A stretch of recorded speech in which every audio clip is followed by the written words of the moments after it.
Hello everyone, and welcome back to True Horror. Here on this channel, I share real-life encounters shared by real people to help you unwind and relax.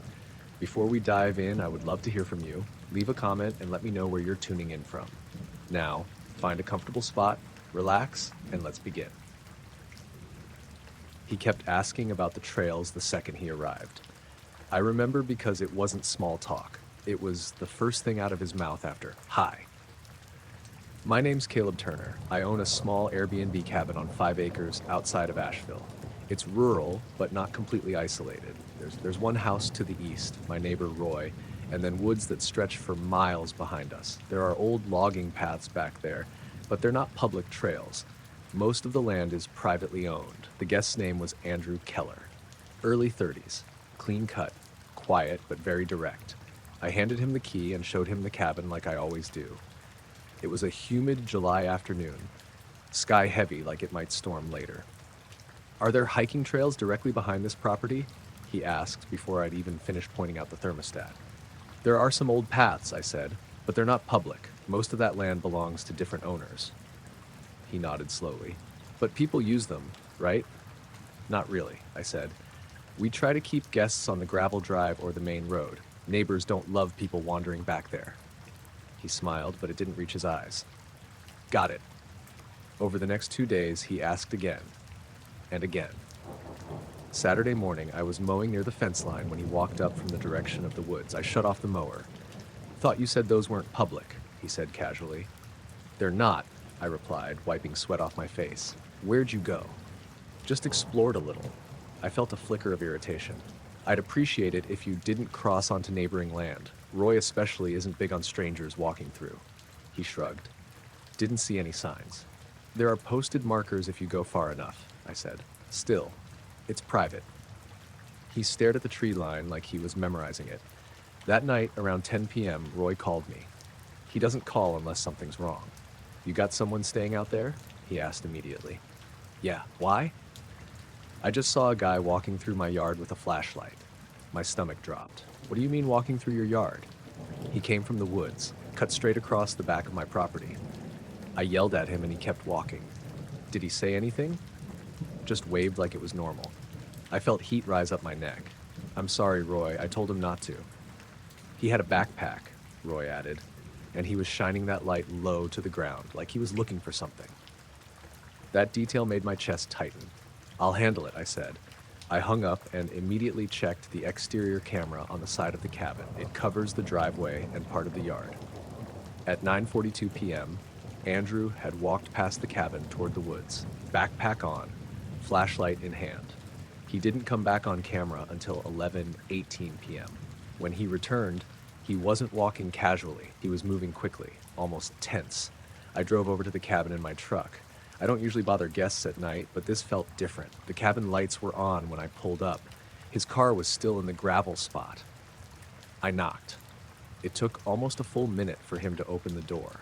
He looked flushed, a little sweaty. "Hey," I said, "we need to talk." He leaned against the door frame. "About?" "My neighbor just called, said someone was walking through his yard with a flashlight." He didn't even pretend to look confused. "Yeah," he said, "I might have cut across there." "You can't do that," I said, keeping my voice level. I was clear about the property lines. He looked past me toward the dark yard. "It's just woods." "It's not public land," I replied. "Roy doesn't know you." "That makes people nervous." He stared at me for a long second.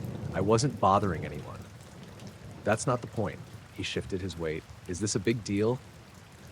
"It is if the sheriff gets called," I said. "I need you to stay off neighboring property." He nodded once. "Fine." The conversation ended there, but something about his tone felt off. Not defensive, not apologetic, just calculating. I went home uneasy. Around midnight, I checked the camera again. At 11:56 p.m., he stepped out onto the porch. No flashlight this time. He stood there looking toward the woods for almost 5 minutes. Then he went back inside. The next morning, I woke up to a notification from Airbnb. Andrew had changed his reservation. Early checkout, no message explaining why. I looked at the driveway camera. At 5:18 a.m. before sunrise, he loaded his car. He looked around more than usual, like he was checking to see if anyone was watching. At 5:26 a.m., he drove off. I walked down to the cabin once he was gone. Nothing inside looked damaged. No trash. Bed barely slept in. But when I stepped around the side of the cabin toward the tree line, I noticed something in the dirt. Fresh shovel marks. Not deep. Just small patches where soil had been disturbed. I crouched down. The ground was soft from the humidity, recently turned over in 2 spots. My heart started pounding. I don't keep tools at the cabin. There's no shovel for guests to use. I followed the faint path into the woods.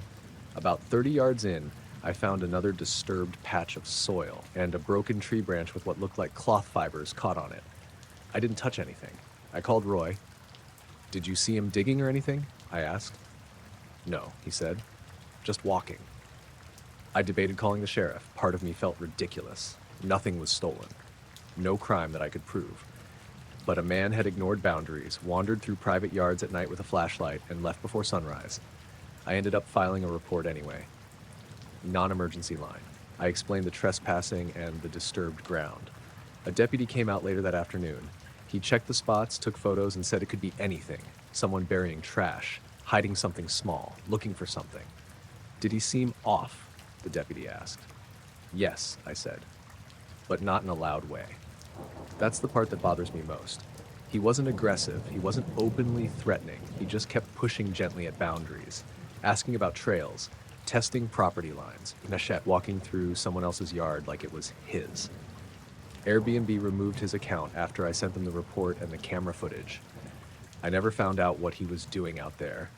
Maybe he was just geocaching. Maybe he was hiding something. Or maybe he was looking for something he thought was buried on land that didn't belong to him. Every time I mow near that tree line now, I look for fresh dirt. I don't advertise the cabin as secluded anymore. And when guests ask about the woods behind the property, I answer once. If they ask again, I pay closer attention. We found the cigarette butts before we admitted we were lost. They were sitting in a little pile right off the trail, like someone had stood there for a while. Not scattered, just dropped in the same spot. 6 or 7 of them, still dry even though it had rained lightly that morning. My cousin Nate kicked one with his boot and said, "That's weird." It was weird because we hadn't seen anyone all day. Not at the trailhead, not on the first loop, nowhere. The parking lot had 2 other cars when we arrived around noon, but we never crossed paths with anyone. My name's Aaron Delgado. This was in late October, up in a state forest about an hour from where we live. The leaves were mostly down, so the woods felt open but kind of exposed. You could see farther between the trees than you normally would. We'd been hiking for maybe 3 hours by the time we found the butts. The trail had gotten narrower and less defined, and we'd already had one conversation about whether we'd missed a marker. Maybe someone just stepped off for a smoke break, I said. Nate didn't answer. He was looking uphill, past the trees. That's when we heard it. A low whistle. Not loud, not sharp, just a single steady note that carried down through the trees. It didn't have that random trilling sound birds make. It was too controlled, too deliberate. We both froze. The whistle stopped after about 2 seconds. We stood there listening. Nothing. "You hear that?" Nate asked quietly. "Yeah." We waited for a follow-up. A voice, another whistle, a branch snapping, just wind moving through the bare branches. I stepped off the trail a little, trying to see up the slope where the sound came from. The hill wasn't steep, but it was cluttered with rocks and fallen logs. Plenty of places for someone to stand without being obvious. "Hey," I called out, "you up there?" No response. I didn't yell it. I just said it normal, like you would if you expected another hiker to answer. Nothing came back. Nate picked up one of the cigarette butts and rolled it between his fingers. "These aren't old," he said. "Still smell like smoke." That bothered me more than the whistle. If someone had been standing here recently, close enough to drop those, and we hadn't seen them, that meant they'd either left quietly or were still nearby. "Let's just keep moving," I said. "We're probably overthinking it." The problem was, we weren't sure which direction was moving forward anymore.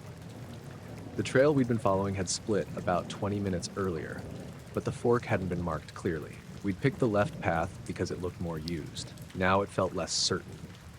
We walked another 10 minutes. No more whistles, no voices, but I had this steady feeling like someone was pacing us from uphill. Not right behind, just slightly above, using the higher ground. Every now and then I'd hear what could have been a footstep, or maybe just leaves shifting. At one point, Nate stopped so suddenly I almost walked into him. "What?" I asked. "Thought I saw something," he said, staring into the trees to our right. "What?" "I don't know, just movement." We both stood still again. When you stop moving in the woods, everything gets louder. Your breathing, your jacket brushing against itself, the blood in your ears. I strained to pick out anything that didn't belong. For a few seconds, there was nothing. Then, from somewhere off to the left this time, another whistle. Shorter, higher. It wasn't a tune, just a note. My stomach tightened. "That's not a bird," Nate said. "No." The sound had changed position. Whoever it was wasn't staying in one place. "Could be some guy messing around," I said, though I didn't believe it fully. "Hunters, maybe. It's not hunting season." That was true.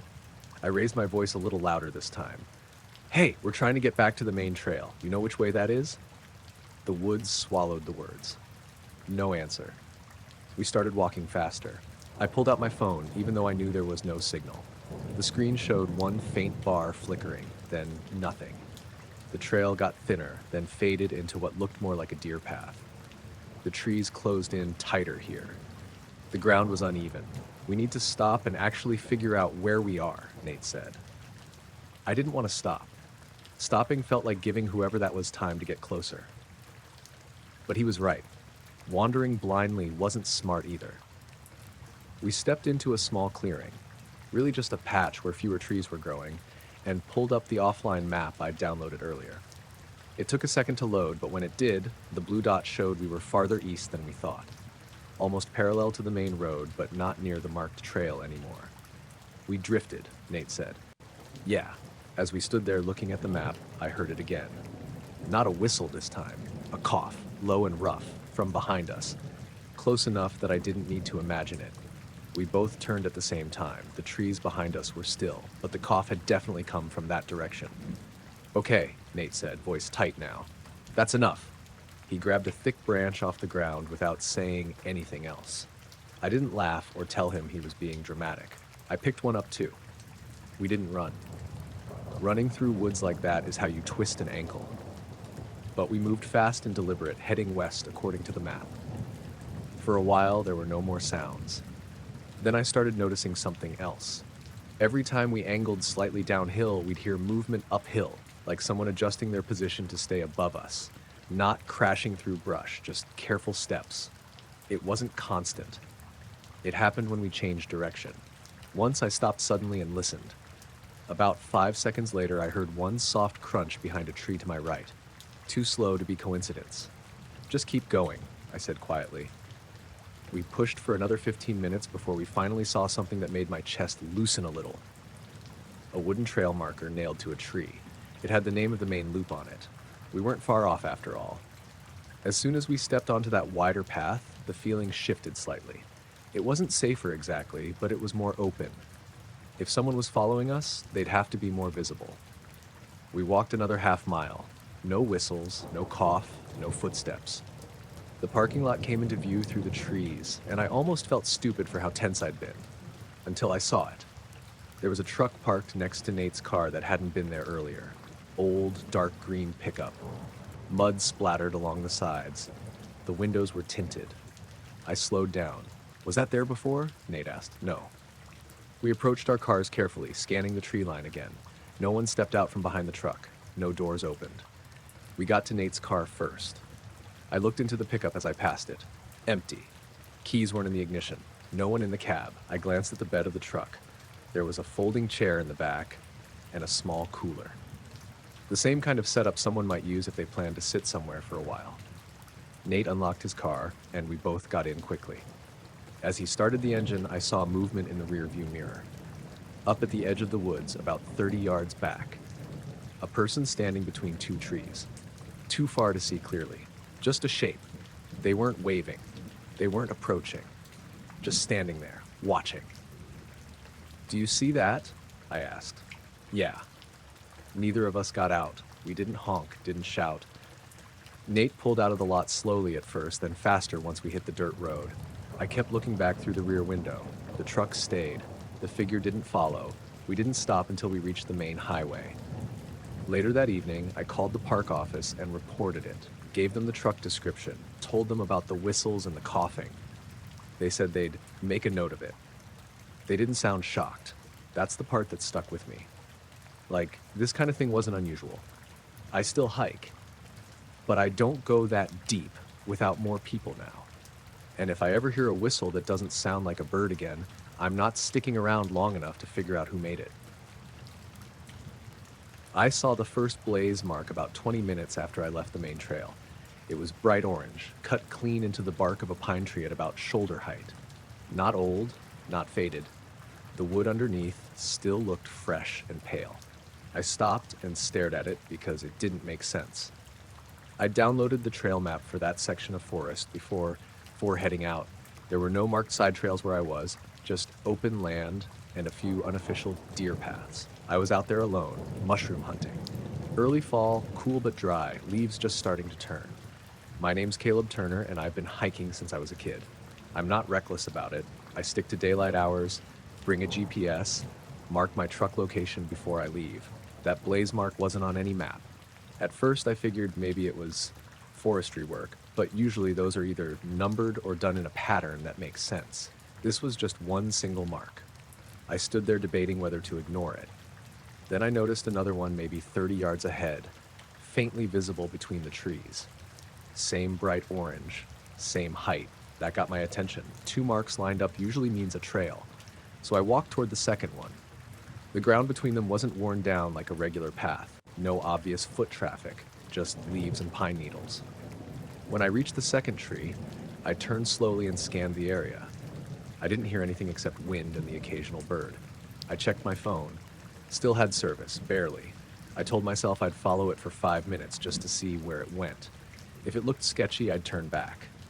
The third mark was farther apart, maybe 50 yards. I had to look for it. It was there, though. Fresh. Same color. That's when it started feeling less like a maintained trail and more like something someone had marked deliberately. The marks weren't evenly spaced. They zigzagged slightly, like whoever made them wasn't trying to create a straight path, but a specific route. I slowed down. About 10 minutes in, I realized I couldn't see the main ridge anymore. The trees were thicker. The forest floor dipped slightly into a shallow hollow. I stopped walking, and that's when I heard it. A crunch behind me. Not loud, just one step on dry leaves. I turned fast. Nothing, just trees. I stood still, listening hard. The woods were quiet in that heavy way they get sometimes. No wind, no birds calling. I waited maybe 30 seconds, then took a few steps forward. Another crunch. Closer. This time I didn't turn right away. I stopped mid-step and listened. Silence. My heart started pounding. I turned slowly. Still nothing. I told myself it was an animal. Deer, probably. They freeze when you turn toward them.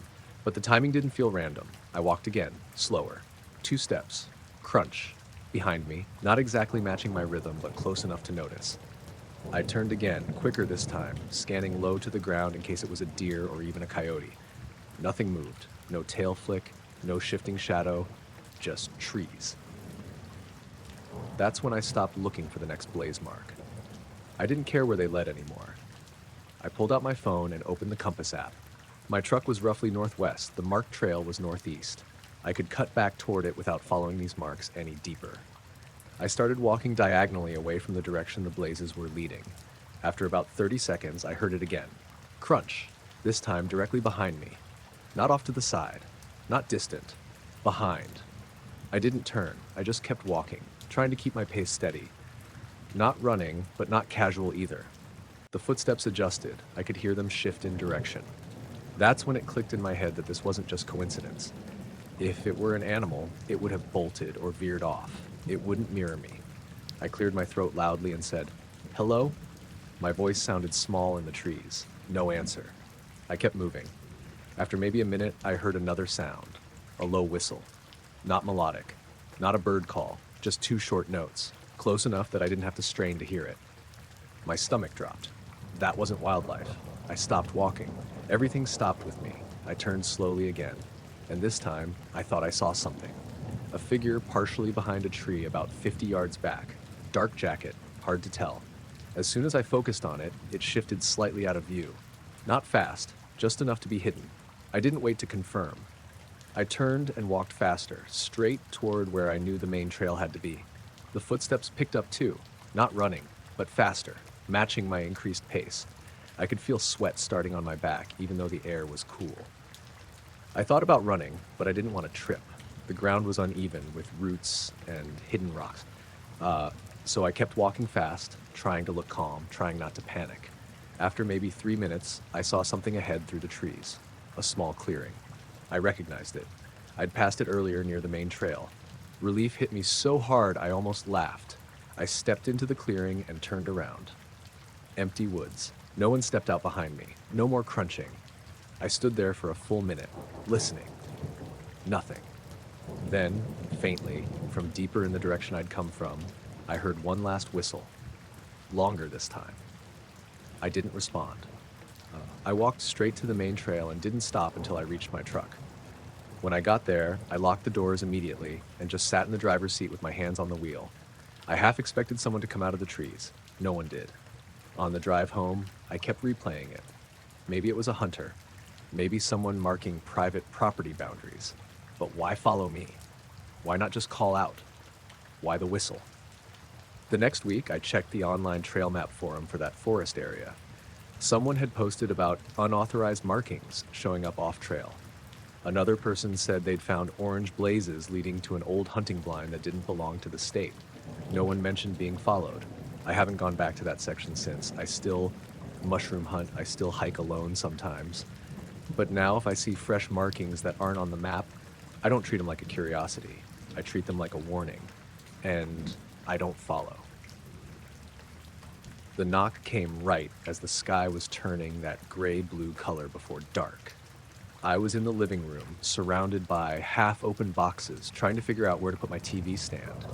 I'd moved into the place 3 days earlier, a small 2-bedroom rental in a quiet neighborhood. My name's Aaron Delgado, and at the time, I didn't know anyone on that street yet. The knock was firm, 3 even hits. I froze for a second because I wasn't expecting anyone. I wasn't even fully dressed, just a t-shirt and gym shorts. "Yeah?" I called out, not too loud. A man's voice answered immediately. Calm, almost rehearsed. "Electric company. Just need to check your meter real quick." That made me frown. I hadn't scheduled anything. I'd already set up my account online before moving in, and the meter was on the side of the house, not inside. I walked quietly toward the front door, but stayed out of sight of the small window at the top. "I didn't request anything," I said through the door. "It's routine," he replied. "Just a quick check. Won't take more than a minute."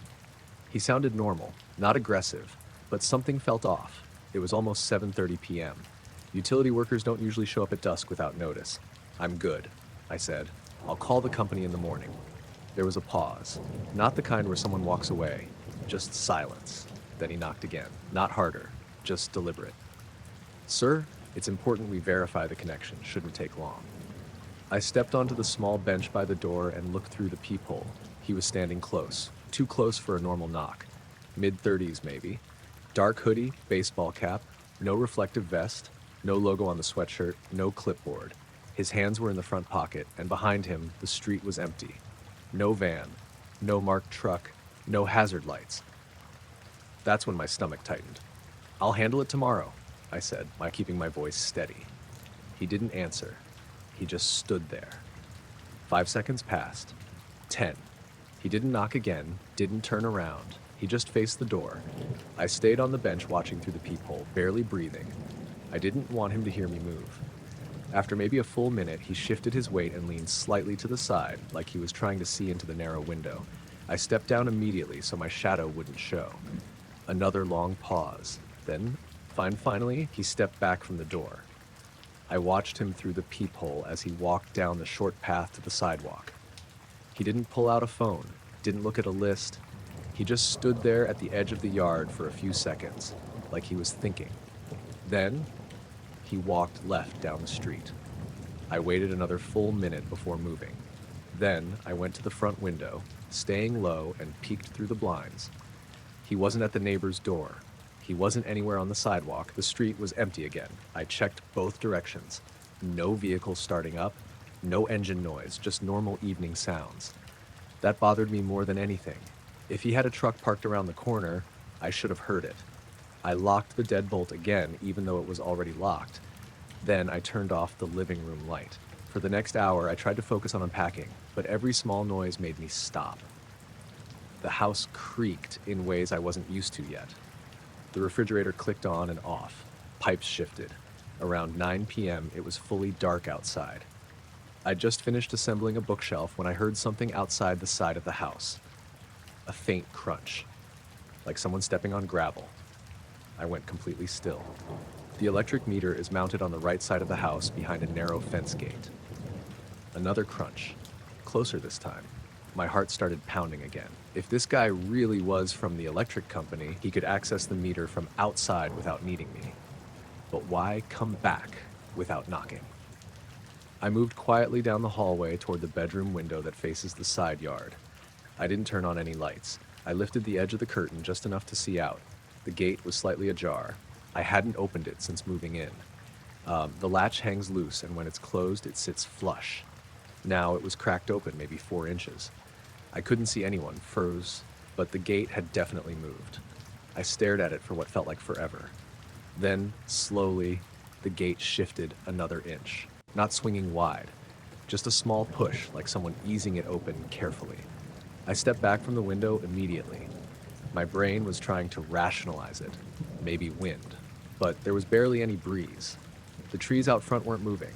I grabbed my phone and went into the bathroom, locking the door behind me. I didn't know why I picked that room, but it felt more secure. I called the electric company's customer service line. After navigating the menu, I finally got someone. I gave them my address and asked if anyone had been sent out that evening. "No, sir," the woman said. "We don't have any scheduled visits in your area tonight." I felt my throat tighten. "Do you ever do unscheduled meter checks after 7 p.m.? "No. And our technicians always drive marked vehicles and wear identification." That was enough for me. While I was still on the phone, I heard something hit the side of the house. A dull thump. Not loud, but solid. I ended the call and dialed 911.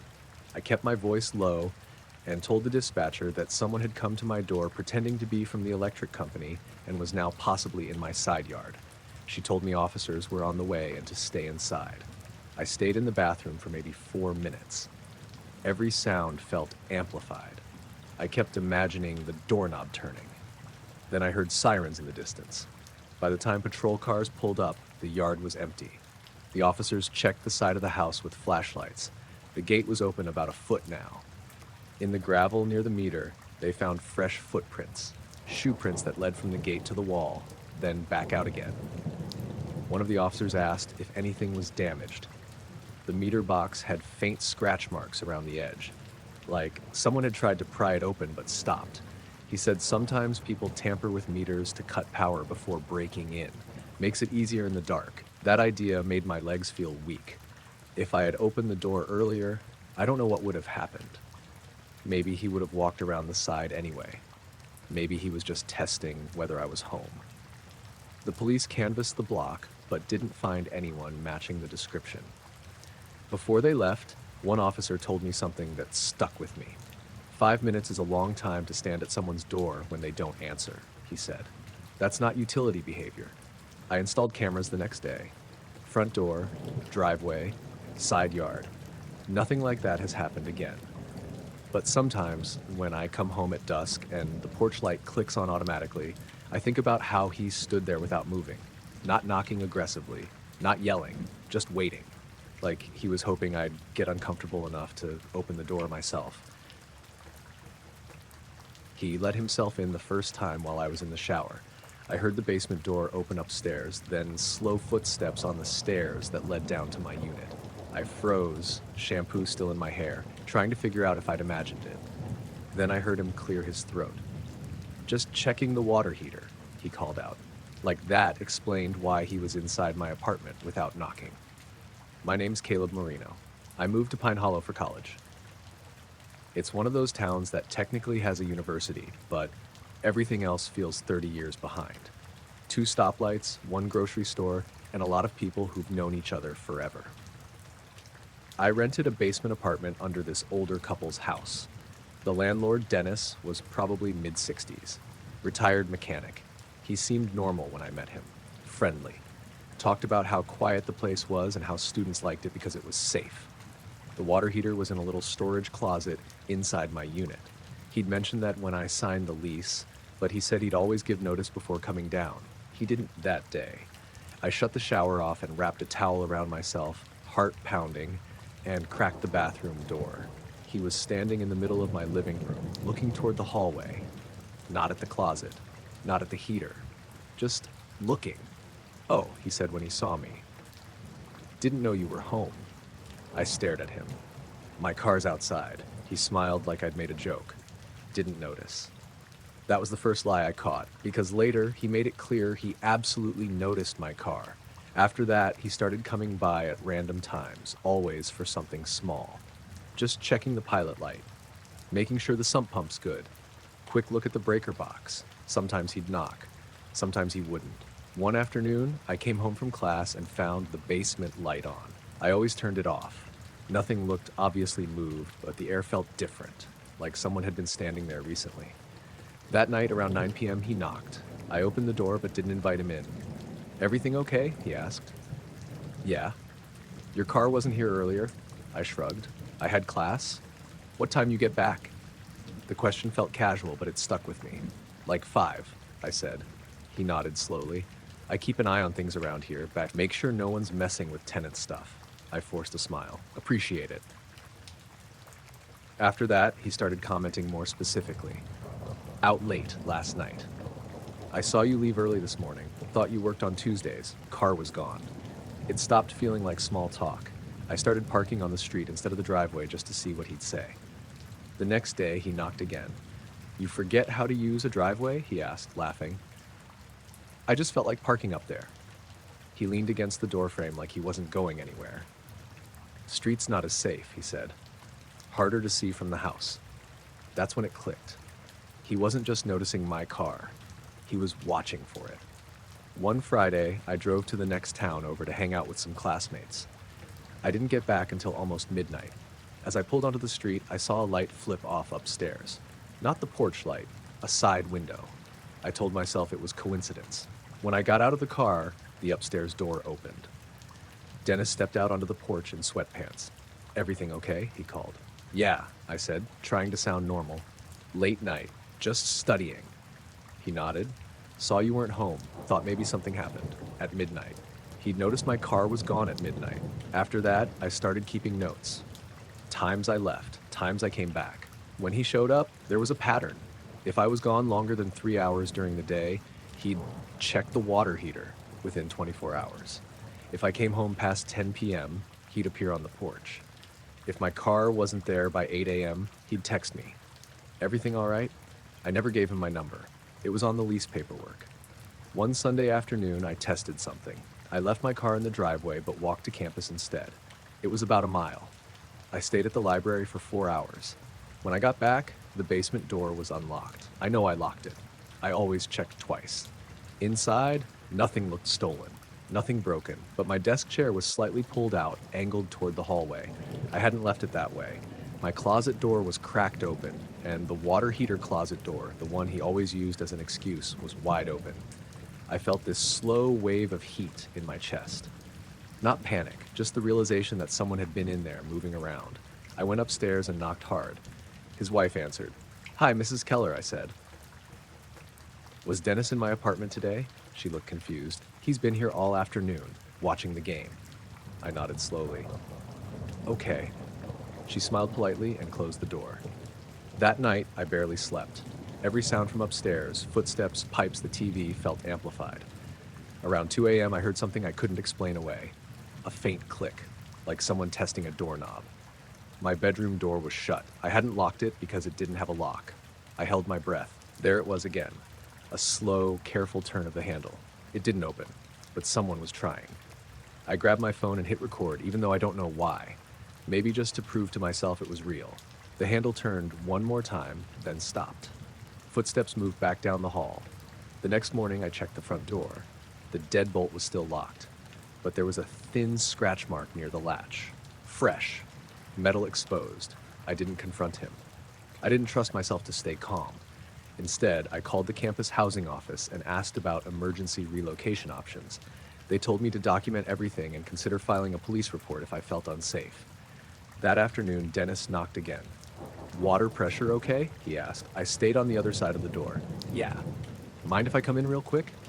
"Actually, yeah," I said. "I do mind." There was a long pause. "I own the property," he said, not smiling anymore. "I know, but I need notice." Another pause. "You think I'm stealing something?" he asked. "No." "Then what's the problem?" I didn't answer. He stood there a few seconds longer, then walked back upstairs. That evening, I packed a bag and drove to my friend Marcus's apartment in the next town. I didn't tell Dennis. The next morning, I went back with Marcus and a campus security officer to collect the rest of my stuff. Dennis wasn't home, but in the storage closet by the water heater, mounted high in the corner, was a small black device I hadn't noticed before. Not a camera exactly, more like a motion sensor. Campus security took photos. They said it looked like part of a home security system. The problem was, it wasn't in the main house, it was in my unit, facing outward. After that, I broke the lease with help from the university's legal aid office. Dennis claimed it was for safety, that he needed to know if there were floods or break-ins. Maybe that's true. Maybe the door handle at 2 a.m. was something else. But I know what it felt like to realize someone could tell when I was gone, how long I was gone, and what time I came back. I moved into an apartment complex closer to campus. Loud neighbors, thin walls, people coming and going at all hours. It felt safer. In Pine Hollow, people say everyone looks out for each other. Maybe they do. But I learned the hard way that sometimes keeping an eye on things just means someone's watching you. He started coming in at 1:17 a.m. every night, not around that time, not late, exactly 1:17. I noticed because I just finished my first restock pass in aisle 3 when the automatic doors would slide open. My name's Lauren Keating. I worked overnight at a 24-hour pharmacy in a strip mall outside Dayton, midnight to 8 a.m. It was usually slow after 1. A few people grabbing cold medicine or snacks, but mostly empty. The first night he came in, I didn't think anything of it. Tall guy, maybe late 30s, clean clothes, baseball cap pulled low. He walked straight to the counter and said, "Hey, where are the pregnancy tests?" I pointed to aisle 7, next to family planning. He nodded, walked back there, stood for a few minutes, then came back to the front. "You guys out of the digital ones?" he asked. I went back with him and showed him where they were. We weren't out. "Oh," he said, "guess I missed them." He picked one up, looked at the back for maybe 5 seconds, then put it back and left. No purchase. That part was a little odd, but not alarming. People changed their minds. The next night at 1:17 a.m., the doors opened again. Same guy. Same question. "Pregnancy tests?" I paused for half a second. "Aisle 7. He walked back there again. Came back empty-handed. "You close at 8? He asked. "Yeah." "You here all night?" "Yeah." He nodded slowly, like he was filing that away. He left without buying anything. By the 4th night in a row, it felt deliberate. He didn't browse other aisles, didn't pick up anything else.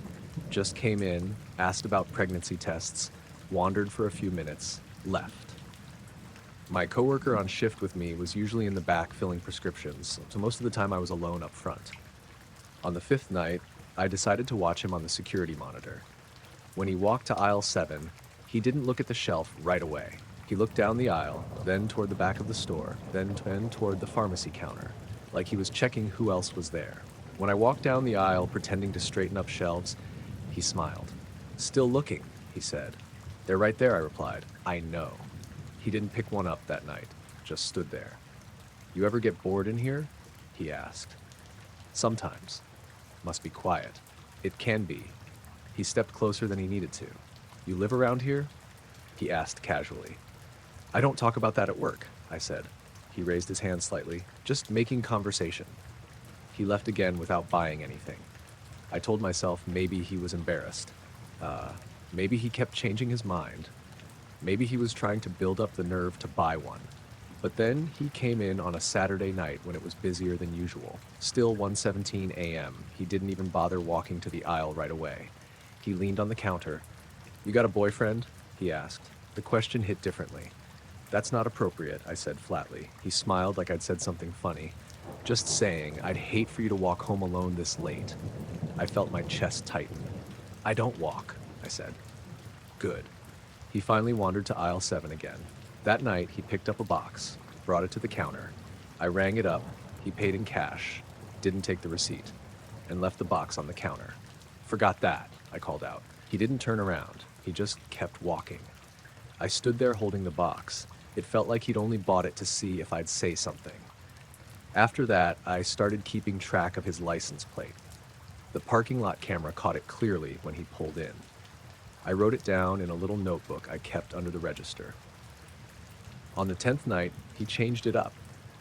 Instead of asking where the tests were, he walked straight to aisle 7 on his own, stood there longer than usual. Then he walked toward the pharmacy counter in the back. No one was there because my coworker was on break. Anyone back there? He called out. Just staff, I said firmly from the front. He turned slowly. You always have someone else here? Yes. Where are they now? Busy. He looked toward the back hallway, then at the clock, 1:22 a.m. You know, he said casually, I've seen you leave before. That made my stomach drop. You must be thinking of someone else, I said. He shook his head slightly. Blue sedan, right?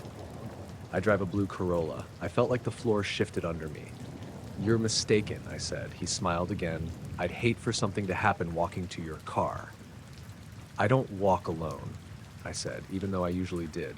He stared at me for a few seconds too long. Then he left. That was the first night I called my boyfriend Eric and asked him to start picking me up. He works early mornings, so it wasn't convenient, but he agreed. The next night, 1:17 a.m., the doors opened again. He walked in, same routine. Pregnancy tests, aisle 7. He didn't go. He stayed at the counter. You get a ride home now? He asked. Yes. He nodded slowly. That's smart. How would you know that? I asked. He shrugged. Just guessing. He leaned closer. I'd really hate for you to be alone out there. Eric started coming in at 7:45 a.m., parking right in front of the doors. One morning, as I was counting down the register, I saw the same car parked across the lot. Engine off. Watching. Eric walked in. The car started immediately and pulled out. I told the store manager everything that day. We pulled security footage from the past 2 weeks. He'd been coming in almost every night. Sometimes he'd park further away and sit in his car for 10 or 15 minutes before coming inside. Watching the doors, the manager called the police and filed a report. They ran the plate I'd written down. The car was registered to him. No warrants, no active charges, just a local address. For about a week after that, he didn't show up. I almost convinced myself it was over. Then one Tuesday at 1:17 a.m., the doors opened again. He walked in slower this time. Didn't smile. Miss me? He asked. You need to leave, I said. Why? You're not buying anything. He tilted his head. You don't want to help me find the pregnancy tests? Leave. My voice didn't shake, but my hands were trembling under the counter. He stared at me for a long moment, then looked toward the back of the store, then toward the front windows.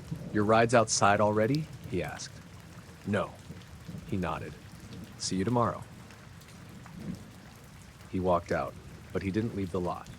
He sat there, engine off, for 20 minutes. I called the police this time while he was still there. A patrol car pulled in. As soon as the red and blue lights hit the lot, his engine started and he drove off. The officer talked to me, took another report, and waited outside until Eric arrived in the morning. After that, the store officially trespassed him. His photo was printed and kept under the counter. He tried to come in once more a week later. As soon as he stepped through the doors, I told him he wasn't allowed on the property and that the police had been called. He didn't argue, just looked at me with that same steady expression. You're not always going to have someone with you, he said quietly. Then he walked out before the police arrived. I haven't seen him since. I don't work overnights anymore, and I don't park in the same spot at home 2 nights in a row. Because what unsettled me wasn't the question about pregnancy tests. It was how consistent he was. The exact time, the same aisle, the way he watched the back hallway, and how easily he slipped from small talk into talking about my car, my ride, my routine. He never touched me, never raised his voice, but he didn't need to. He was studying, and that felt worse than anything he could have said outright. The first time he flashed his brights, I thought I'd left my rear door unlatched.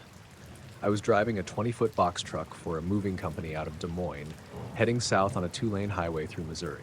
It was late afternoon, overcast, the kind of gray sky that makes everything look flatter than it is. I had a small apartment's worth of furniture in the back. Nothing crazy, just a couch, a mattress, a few dressers strapped down tight. My name's Caleb Rowan.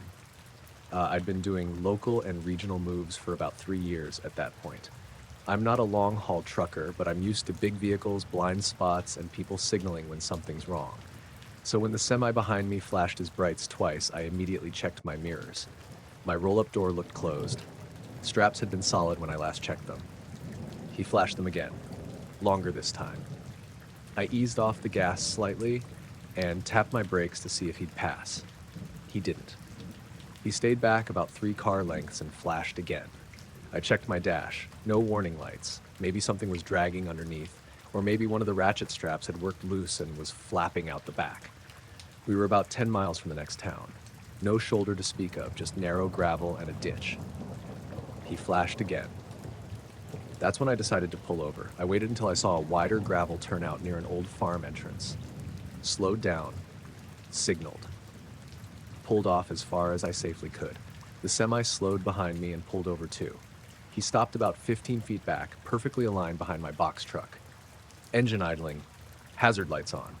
I expected him to climb down immediately, maybe jog up and say, "Hey man, your door's loose," or "You're dragging something." He didn't. He stayed in the cab. I checked my side mirrors. His window was down. I opened mine halfway. He leaned out slightly and motioned with his hand, a beckoning motion, like he wanted me to walk back to him. I pointed at myself and mouthed, "What?" He made the same gesture again. "Come here." He didn't look panicked, didn't point at my truck, didn't indicate anything specific. Just that same slow hand motion. Something about that felt off. If something was wrong with my load, wouldn't he just yell it or get out and point? Instead, he stayed seated.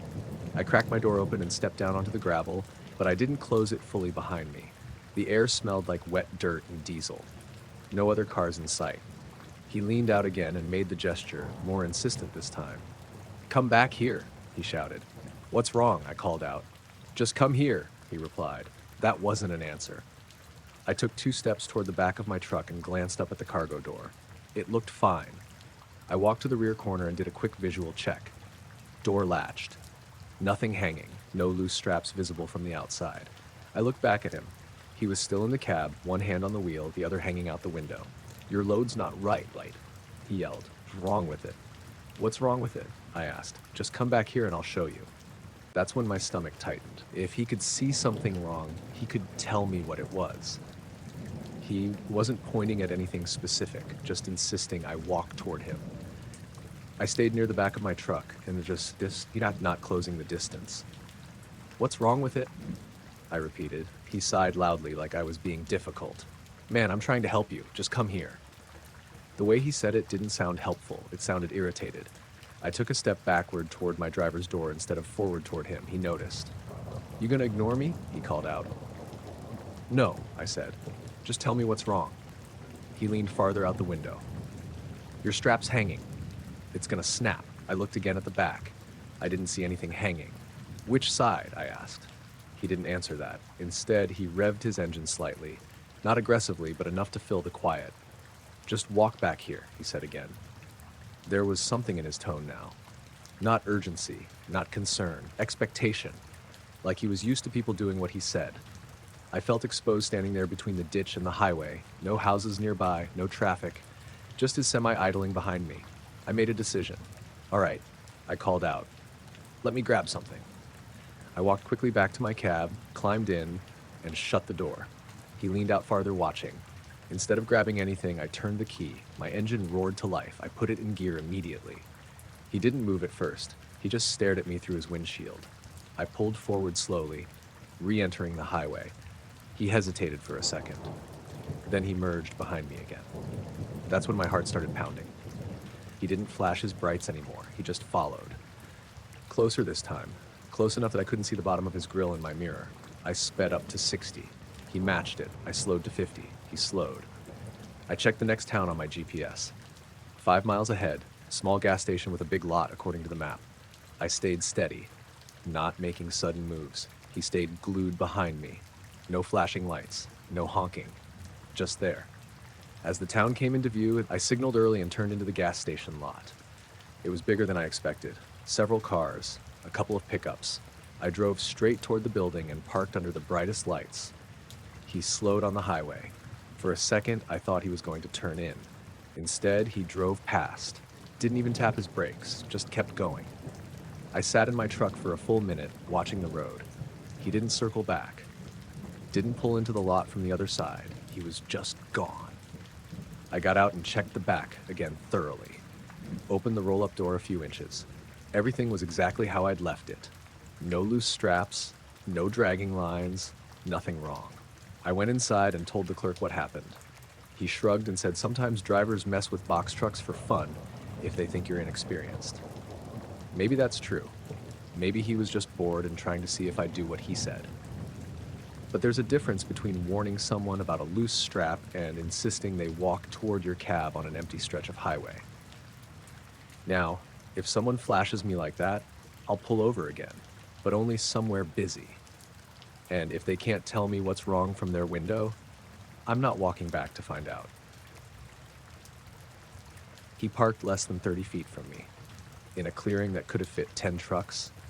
I was out on dispersed land off a Forest Service road in eastern Oregon. No marked sites, just a wide open stretch where people could pull off and camp wherever they wanted.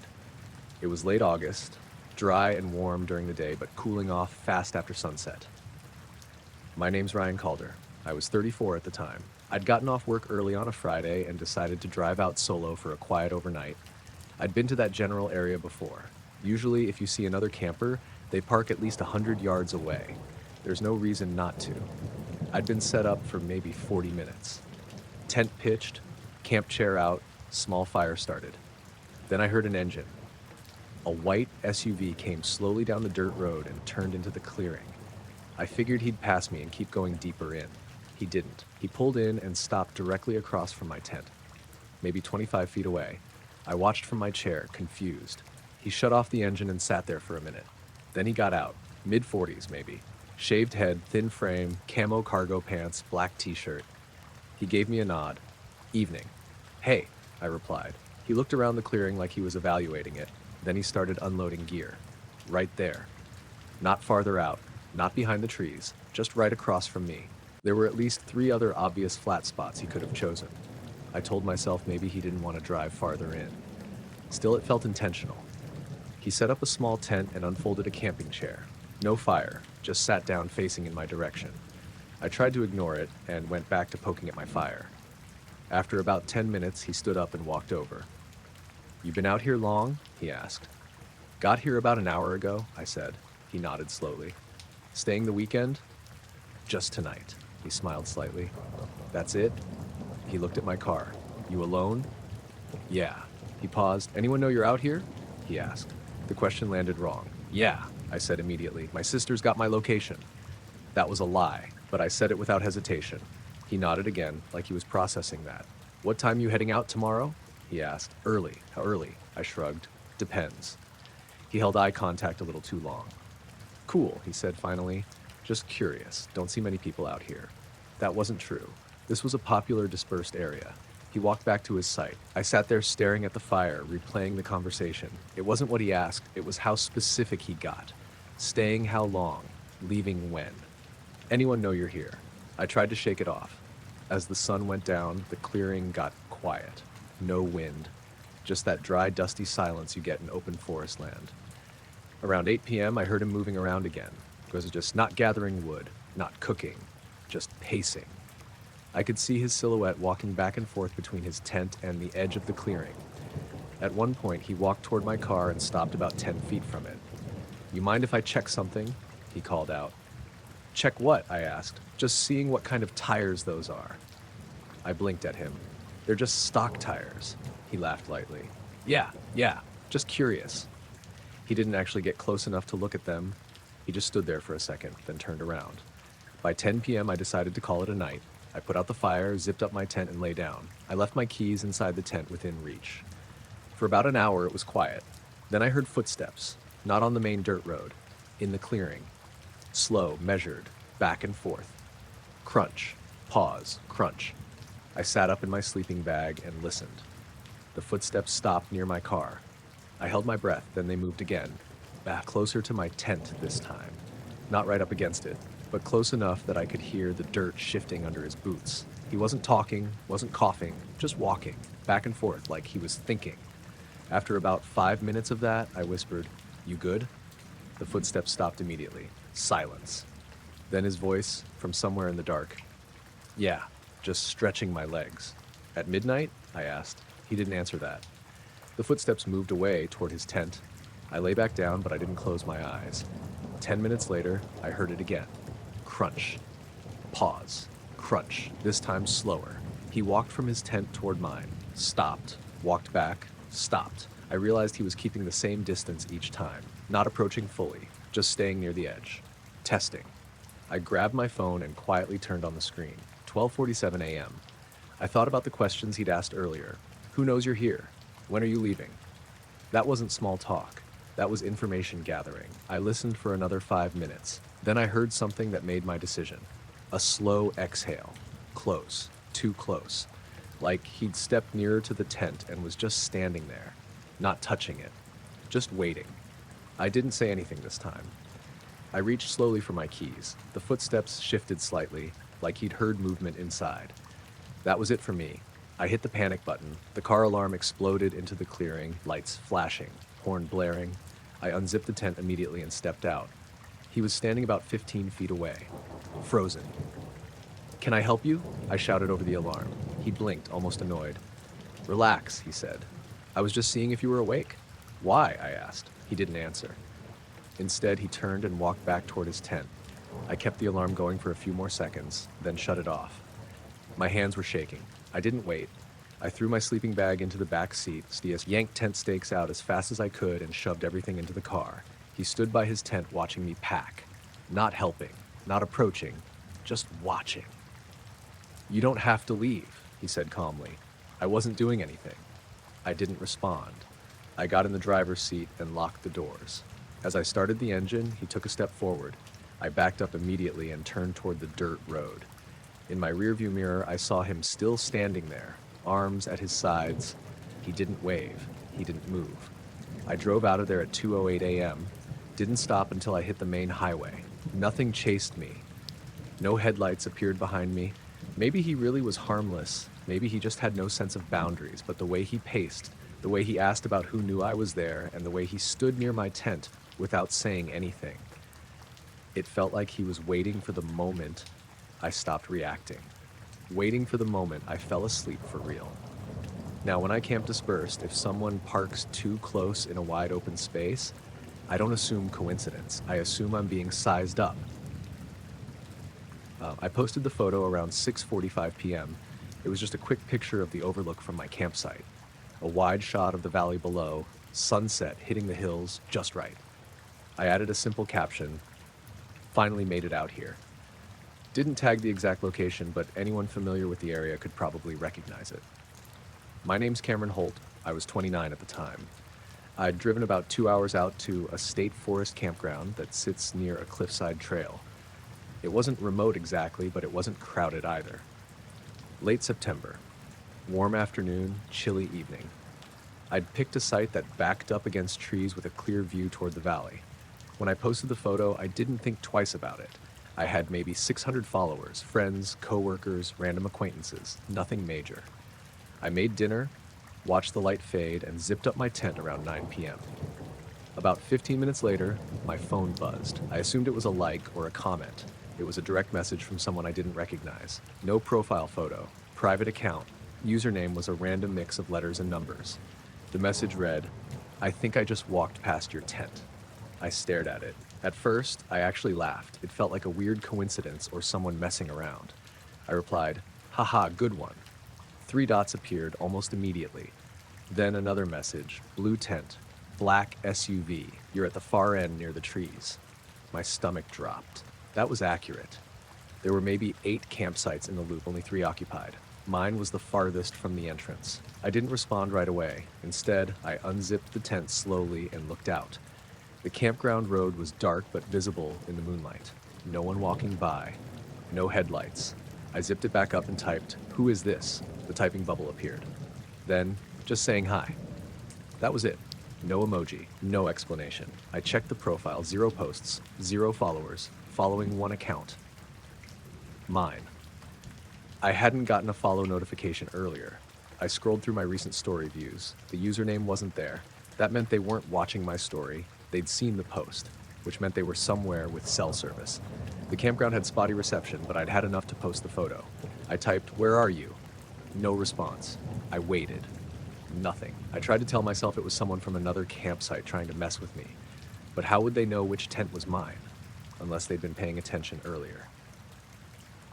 Around 10:15 p.m., I heard footsteps on gravel. My heart jumped straight into my throat. Slow steps. Not hurried. Not loud. Coming from the direction of the entrance. I held my breath. The steps moved past the neighboring empty site. Then closer. I reached for my flashlight but didn't turn it on. The footsteps slowed near my tent. Stopped. I whispered, "Hello?" No answer. Just silence. Then one more step. Right outside. I could see a faint shadow through the tent fabric. Tall. Still. I grabbed my phone and turned the screen on, angling it toward the wall. The light cast a glow through the nylon. The shadow shifted slightly. Then I heard a low voice. "Nice view, huh?" It wasn't loud. It wasn't angry. Just casual. I couldn't tell if it matched the tone of the messages, but my brain connected the two instantly. "Who are you?" I said. The shadow moved back a step, then another. The footsteps resumed. They walked slowly away toward the road. I unzipped the tent quickly and stepped out, shining my flashlight toward the direction the steps had gone. I caught a glimpse of someone walking away between the sites. Dark hoodie, hands in pockets. He didn't run. He didn't look back. Just kept walking until he disappeared into the darkness near the entrance. I stood there shaking. My phone buzzed again. Another message from the same account. "Don't worry. Just walking around."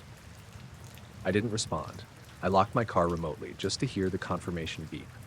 Then I grabbed my keys and got into the driver's seat. I locked the doors. From inside the car, I could see my tent and most of the loop. About 10 minutes later, I saw movement near the entrance. The same figure stood there briefly, looking toward my campsite. Then he turned and walked out of sight. I didn't see a vehicle. No headlights started. No engine, which meant he might have been camping somewhere nearby or parked outside the loop. I stayed in the car the rest of the night. Every little sound made me jump. Around midnight, I heard footsteps again, but this time they didn't come all the way in. They stopped near the entrance, waited, then left. I checked my phone again. No new messages. The account was still there, but it hadn't sent anything else. I considered calling the local sheriff's office, but what would I say? Someone sent me a creepy message and walked past my tent. By 3 a.m., I was exhausted but too wired to sleep. At dawn, I stepped out of the car. The campground looked normal. The other 2 occupied sites had families who were just starting to wake up. I walked toward the entrance and checked the dirt road. There were fresh footprints in the dust, boot prints, leading from the road into the campground, then back out, only one set. I drove straight to the ranger station about 10 minutes away. I showed them the messages. The ranger took it seriously. He said they've had issues with people monitoring social media posts from the area and then driving out to find the location. I asked if they could track the account. He said they'd report it, but unless the person made direct threats, there wasn't much they could do. On the drive home, I deleted the post, blocked the account, made my profile private. Nothing else happened. No more messages. But what gets me is how quickly it escalated. I posted a photo at sunset. By nightfall, someone had identified my location well enough to walk past my tent and describe it, and then stand outside it. Now, I don't post until I'm home, because knowing someone can look at a picture, figure out where you are, and then physically show up without you ever seeing their car, that changes how you think about just sharing a view. The first time that the handle lifted, I thought I was dreaming. It was around 2:40 a.m., somewhere outside Flagstaff. I'd pulled into a small rest area off the interstate after hauling a refrigerated load of produce from California. I've been running reefer trailers for almost 9 years, and I'm used to sleeping with the hum of the unit cycling on and off. That night was cold. Not snowing, but sharp air that seeps into everything. The rest area only had about 8 truck spots. When I shut down around midnight, there were 2 other rigs parked far apart along the edge. My name's Mason Kearns. I sleep light on the road. You kind of have to. The sleeper was dark except for the faint red glow from my dash panel. Engine off. Reefer unit humming behind me. I heard it again. A soft metallic click. Not loud. Just the passenger door handle lifting slightly and dropping back into place. I didn't move. Maybe the metal was contracting in the cold. That's what I told myself. Then it happened again. This time slower. The handle lifted with a soft scrape and held there for a second before falling back down. My eyes were open now, staring at the ceiling. I keep both doors locked automatically when I shut down. Habit. The handle lifted a third time. Deliberate. Someone was testing it. I didn't sit up, didn't turn on a light. I stayed flat on my back and listened. The reefer unit kicked on with its low diesel rumble, and for a second I thought maybe that would scare whoever it was away. But as soon as the noise settled, the handle moved again. Up, pause, down, slow. Like they were trying not to make noise. My pulse started pounding in my ears. I didn't reach for my phone. I didn't want the screen lighting up the sleeper and giving away that I was awake. Another lift, longer this time. The metal made a faint creak under tension. They weren't yanking it, they were easing it up carefully, testing if maybe I'd forgotten to lock it. I imagined someone standing right outside my passenger door in the dark, one hand on the handle, face close to the window. I kept my breathing steady. The handle dropped again. Silence. I counted slowly in my head. 10, 20, 30. Then a soft thud against the side of the cab. Not a knock. More like someone shifting their weight. The handle lifted again. Up. Down. Up again almost immediately after, like they were getting impatient. That's when I knew it wasn't random. I slid my hand slowly down to the key. I still didn't look toward the passenger window. Every instinct told me not to. The handle lifted once more, harder this time, and snapped back down with a sharper click. That was it. I turned the key. The engine roared to life, loud and sudden in the quiet rest area. I didn't turn on the interior lights. I didn't check the mirrors yet. I just kept my eyes forward and let the air pressure build. The handle stopped moving instantly. I heard gravel crunch near the passenger side. Fast footsteps, moving away from the cab. I flicked on my headlights and saw a shadow dart past the front of my truck toward the darker end of the lot. I didn't wait to see more. I released the brakes and pulled forward.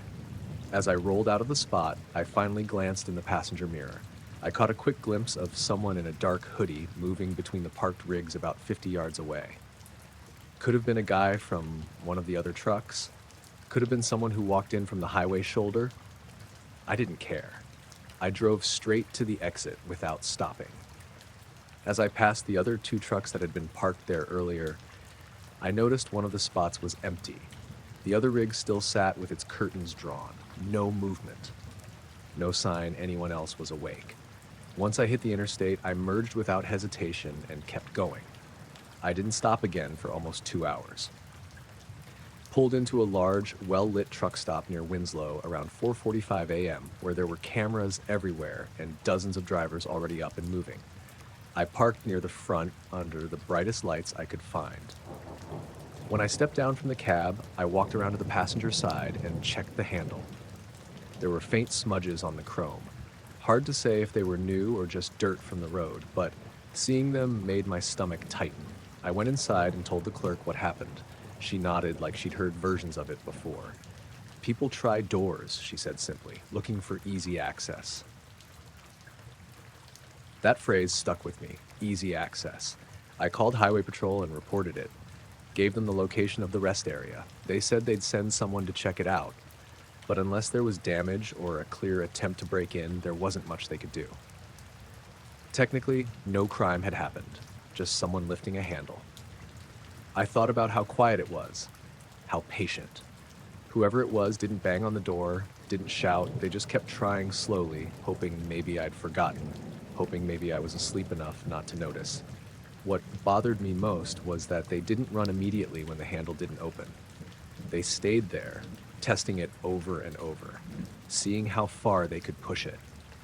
Now I never shut down at small rest areas unless I absolutely have to. If I do, I park where I can pull straight out without backing, and I keep the keys within reach, because sometimes the only warning you get isn't a loud knock or a broken window. It's the quiet sound of a door handle lifting slowly in the dark, over and over, while you're lying there pretending you're still asleep. The picture of my car was posted at 2:14 p.m. I know the exact time because I screenshotted it. My cousin Tara sent it to me with just one message. Do you know these people? I didn't. For context, I'd just moved to Alder Creek for a new job. It's one of those small towns where there's one main street, a courthouse in the center, and everybody waves at everybody else, whether they know them or not.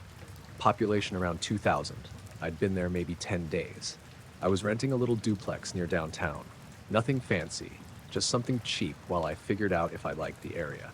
That afternoon, I'd parked my gray Toyota in front of the coffee shop on Main Street.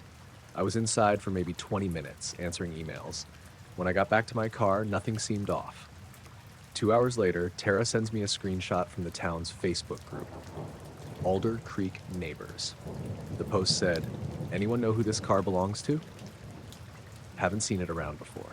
Underneath was a clear photo of my car, my license plate visible, the coffee shop in the background. The comments were worse than the post.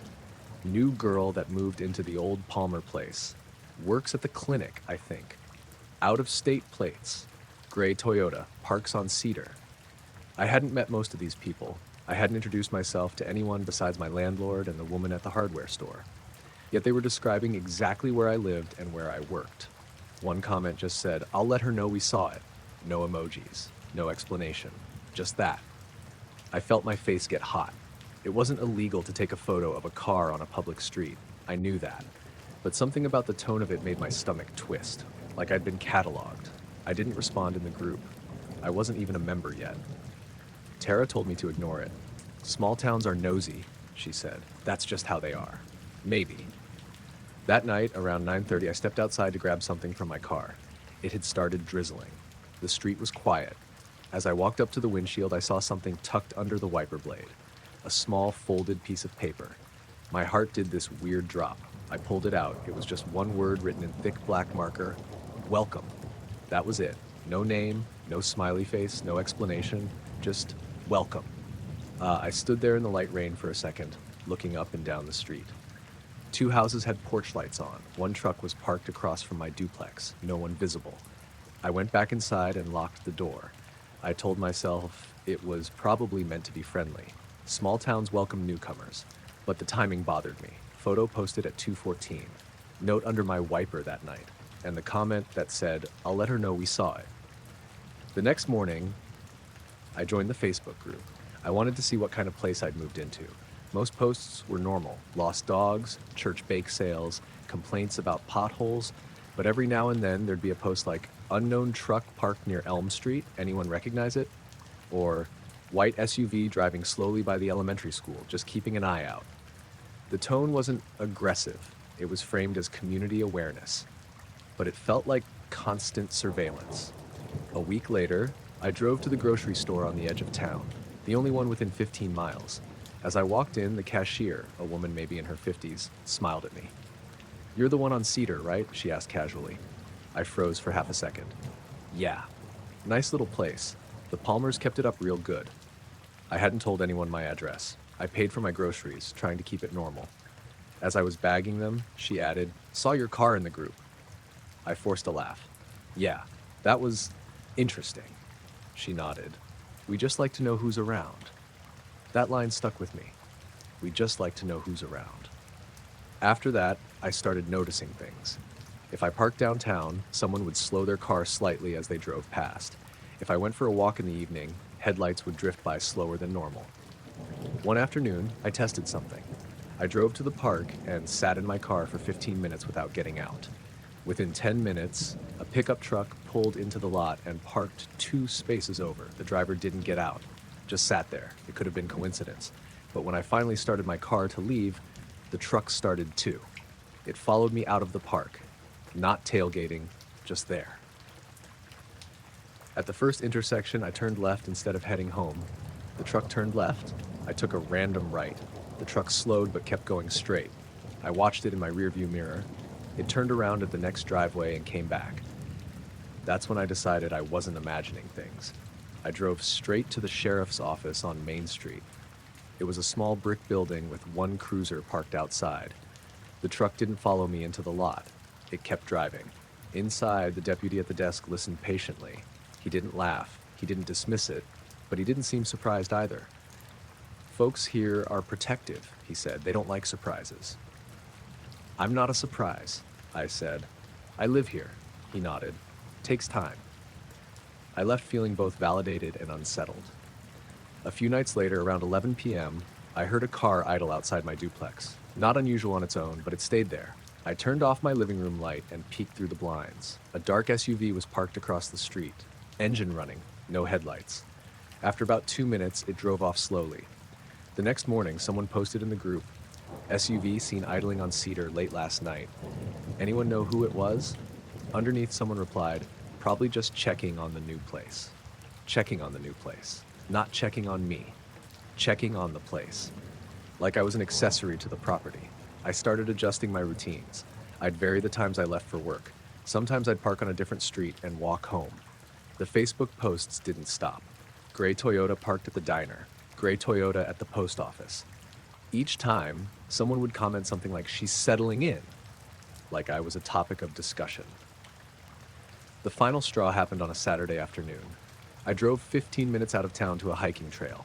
It wasn't well known, just a dirt pull-off with a small sign. I parked and went for a short walk. When I came back, another car was parked next to mine.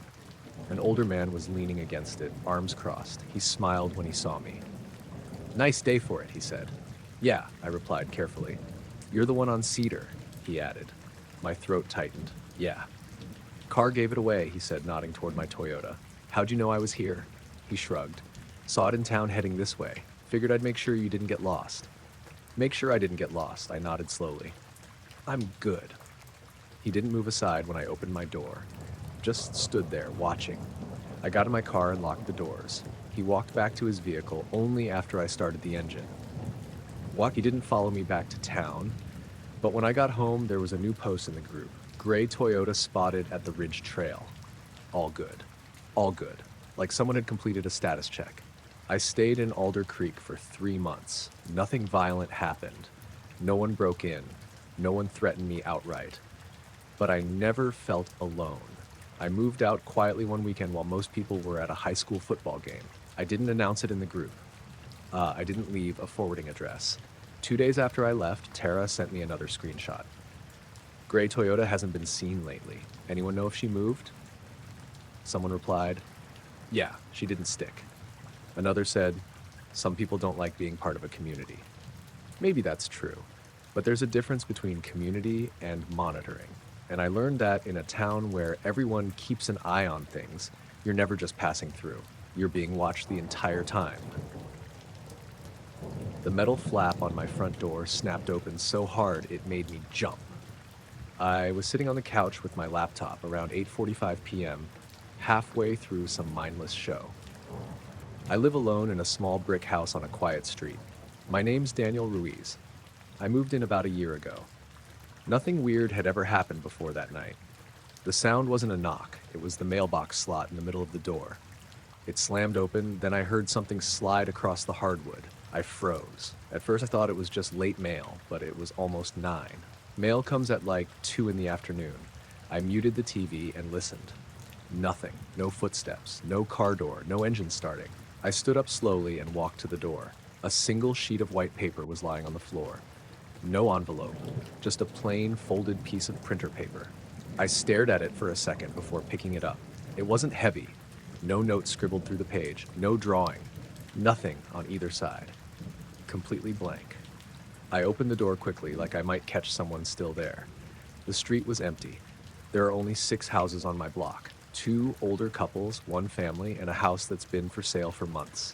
No one was outside. No headlights turning a corner. No one walking away.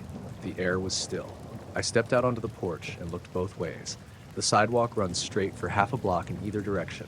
If someone had just slipped something through my door, they would have had to either sprint or get into a car fast. There was nothing. I went back inside and locked the deadbolt. I stood there holding that blank page for a while, trying to come up with a normal explanation. Kids messing around? But there aren't really kids on this street. And who delivers a single blank sheet of paper at night? I checked my doorbell camera app. The footage showed the flap open from the inside view, but the exterior camera didn't catch anyone standing directly in front of the door.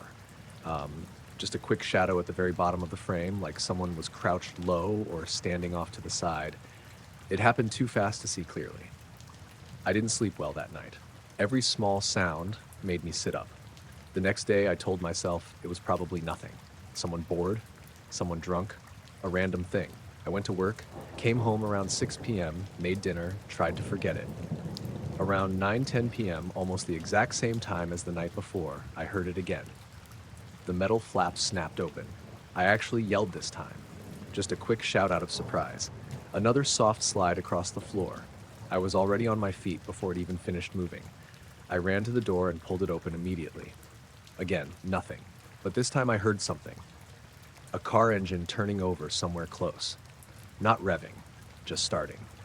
I stepped off the porch and saw headlights at the end of the block turning the corner. It was an older sedan, dark colored. I couldn't see the plate. It could have been anyone. It could have been unrelated. But the timing made my stomach drop. I went back inside and looked down. Another single sheet of printer paper, blank. Same type as before. Standard white, no folds this time. My hands were shaking a little when I picked it up. That's when I started feeling less confused and more targeted.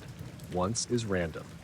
Twice, same time, same way, felt deliberate. I checked the camera footage again. This time, I slowed it down frame by frame. Right before the flap opened, I saw the very edge of a sleeve near the bottom corner of the frame. Dark fabric. Someone standing off to the side of the door, just out of view, reaching across. They weren't centered in front of the camera. They knew where the blind spots were. That bothered me more than the paper. I didn't post anything about it. Didn't tell neighbors yet. I didn't want to look paranoid. But the next night, I turned off all the lights inside around 8:30 and sat quietly in the living room. I wanted to see if it would happen again. At 9:07 p.m., I saw headlights slow outside through the crack in my blinds. A car rolled past the house slowly. It didn't stop directly in front. It kept going about 2 houses down and then parked on the curb. The engine stayed on. I stayed still on the couch, barely breathing. 2 minutes passed. Then I heard a car door close. Footsteps on pavement, slow, not rushed. They stopped at my porch. I was already standing off to the side of the door, out of view of the mailbox slot. The flap didn't open immediately. Instead, I heard a faint scratch against the metal, like someone lightly tapping it. Testing. Then the flap creaked open. A hand slid something through. Before it could fully drop, I yanked the door open. A man was standing right there, mid-20s maybe, baseball cap, hoodie, clean-shaven. He looked shocked for half a second that the door opened that fast. "What are you doing?" I said. He blinked at me like I'd interrupted him in the middle of something normal. "Just delivering something," he said casually. "Delivering what?" He glanced down at the paper in my hand. "That." "Why?" He shrugged. Actually shrugged. No reason. He didn't look drunk. He didn't look confused. He looked calm. That made it worse. "Why are you at my house 3 nights in a row?" I asked. He hesitated a fraction too long. "Wrong address, maybe," he said. "You've been here before." He didn't deny it. He just shifted his weight and glanced over his shoulder toward the parked car down the street. I followed his eyes. Someone was sitting in the driver's seat, watching. My heart started pounding hard enough I could feel it in my neck. "I'm calling the police," I said. The guy in front of me didn't argue. He didn't get defensive. He just gave a small nod, like that was expected. "All right," he said. Then he stepped off the porch calmly, walked down the path, and got into the passenger side of the car. They didn't speed away. They just drove off at normal speed. That calmness stuck with me. If it had been a prank, you'd expect nervous laughter. If it was a mistake, you'd expect apologies. He acted like he was checking off a box. I called the police anyway. An officer came out, took a report, looked at the footage. He said it could be someone trying to see if the house was occupied. If no one responds after a few nights, that might signal an empty place. "But you responded," he said, "so they know someone's here." That wasn't comforting. I asked him what the blank paper meant. He said sometimes people use small things like that to confirm patterns. See if the paper stays inside the next day. See if lights are on at certain times. See if anyone reacts. I installed brighter porch lights the next morning and adjusted the camera angles. For the next week, nothing happened. No paper, no slow cars. But sometimes around 9 at night, I still catch myself listening for that metal flap. I kept one of the blank sheets in a drawer, just to remind myself it actually happened. Because the weirdest part wasn't the paper, it was how normal the guy looked. Like he could be any random person you pass in a grocery store, and how calmly he walked away when he realized I wasn't an easy target. Hey! It came from somewhere downhill, clear enough that both of us stopped mid-step. I looked at Marcus and he looked at me like, "You heard that too, right?" We were about 5 miles into a state forest trail system in western Pennsylvania. Late September. Cool, dry air. It was around 4:30 in the afternoon, sun still up but starting to dip lower through the trees. "Hello?" Marcus yelled back. His voice carried farther than I expected. We waited. Nothing. No response. No movement. Just wind in the leaves. I remember thinking it had sounded close, not like a distant shout echoing through valleys. It felt like someone within a few hundred feet. "Maybe they're lost," I said. Marcus shrugged. "Or messing with us." We stood there another 10 seconds. Then we both heard it. Footsteps. Not running, just steady steps moving away from us, crunching through leaves. They were faint but distinct, and definitely not animal. Too heavy. Too consistent. "Hey!" I shouted this time. "You good?" The footsteps kept going, same pace, heading away, no answer. We both turned slowly, trying to figure out direction. It seemed like it was coming from our right, slightly behind where we'd just come from. Marcus lowered his voice. "That's weird." It was. If someone calls out, you answer back. If you hear a response, you answer again. You don't just walk away without saying anything. We stood there another minute, listening. Silence. "Maybe they realized we weren't who they thought," Marcus said. "Who would they think we are?" I asked. He didn't answer. We debated whether to walk toward where we'd heard it. Part of me felt like that was the decent thing to do. If someone was hurt or lost, you don't just ignore it. But the way the footsteps had moved away on purpose didn't sit right. "We'll just keep going," Marcus finally said. "If they need help, they'll call again." So, we kept hiking. The trail there wasn't heavily used. It was more of a worn path than a maintained one. You could see where people had walked before, but there weren't signs or markers. About 15 minutes later, I started feeling like we were being watched. There's no good reason for it, no sound, no movement, just that awareness creeping in. I glanced back over my shoulder, nothing but trees. Marcus must have noticed me looking because he said, "You think they're following us?" "I don't know," I said. That hay sounded pretty close. We walked another half mile, then Marcus stopped again. "Did you hear that?" I hadn't at first. Then I caught it, a single step, off trail, to our left. We both turned at the same time. Nothing, no voice this time. "Okay," Marcus said quietly. "That's not cool." We stood still, listening hard. Another faint shift in the brush, like someone adjusting their footing. I felt my heart start beating harder. "Hey," Marcus called out again, but this time his tone wasn't friendly. "You need something?" No response.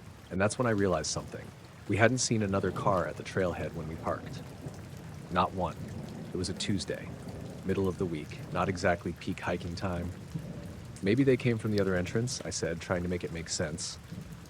Marcus didn't look convinced. We started walking again, faster now. The trail curved slightly uphill, and that's when we heard it again. "Hey!" Same word. Same tone, but this time it was behind us. Not downhill like before. Behind. Marcus spun around. "What the hell?" I felt my stomach drop. That meant whoever it was had either circled around us or was never where we thought they were. "Hello?" I yelled again. Nothing. No footsteps heading away this time. Just silence. Marcus leaned closer to me. That wasn't the same direction. I know. We both stood there trying to pinpoint it. It felt closer this time, maybe within 100 feet. And then, faintly, we heard movement. Not walking away, walking parallel to us, matching our line but staying off trail. Crunch. Pause. Crunch. Not rushing, not hiding it exactly either. Just there. Marcus said we should head back. I didn't argue. We turned around and started back toward the car.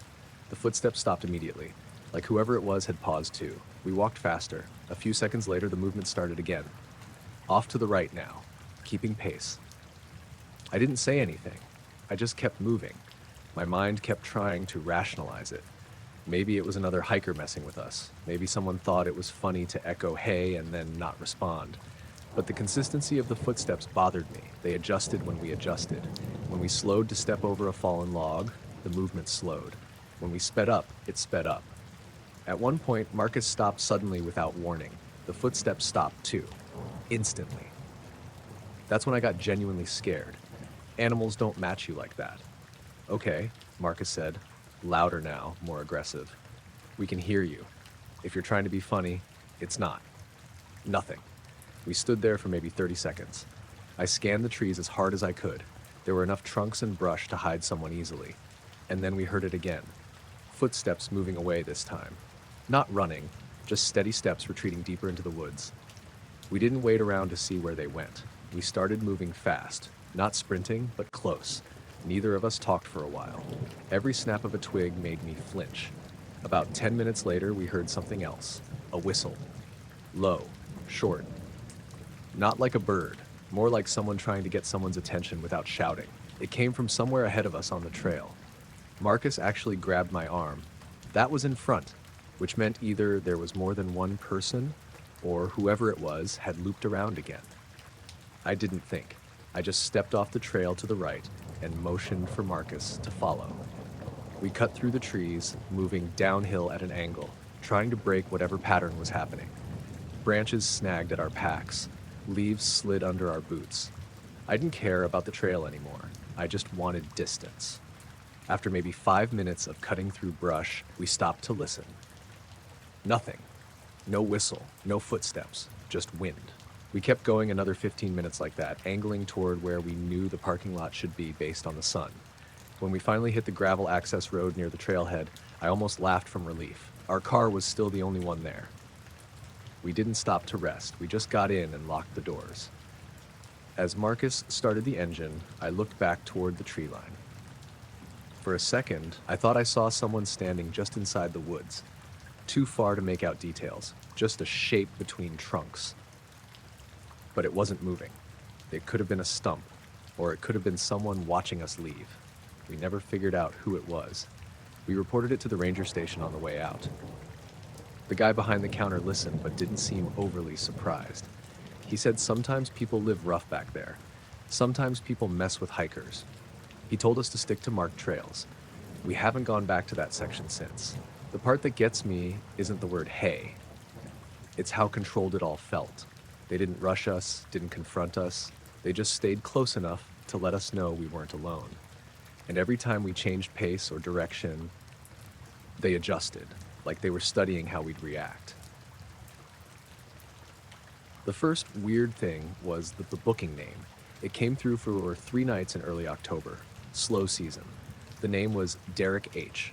No profile photo. Brand new account. That happens sometimes.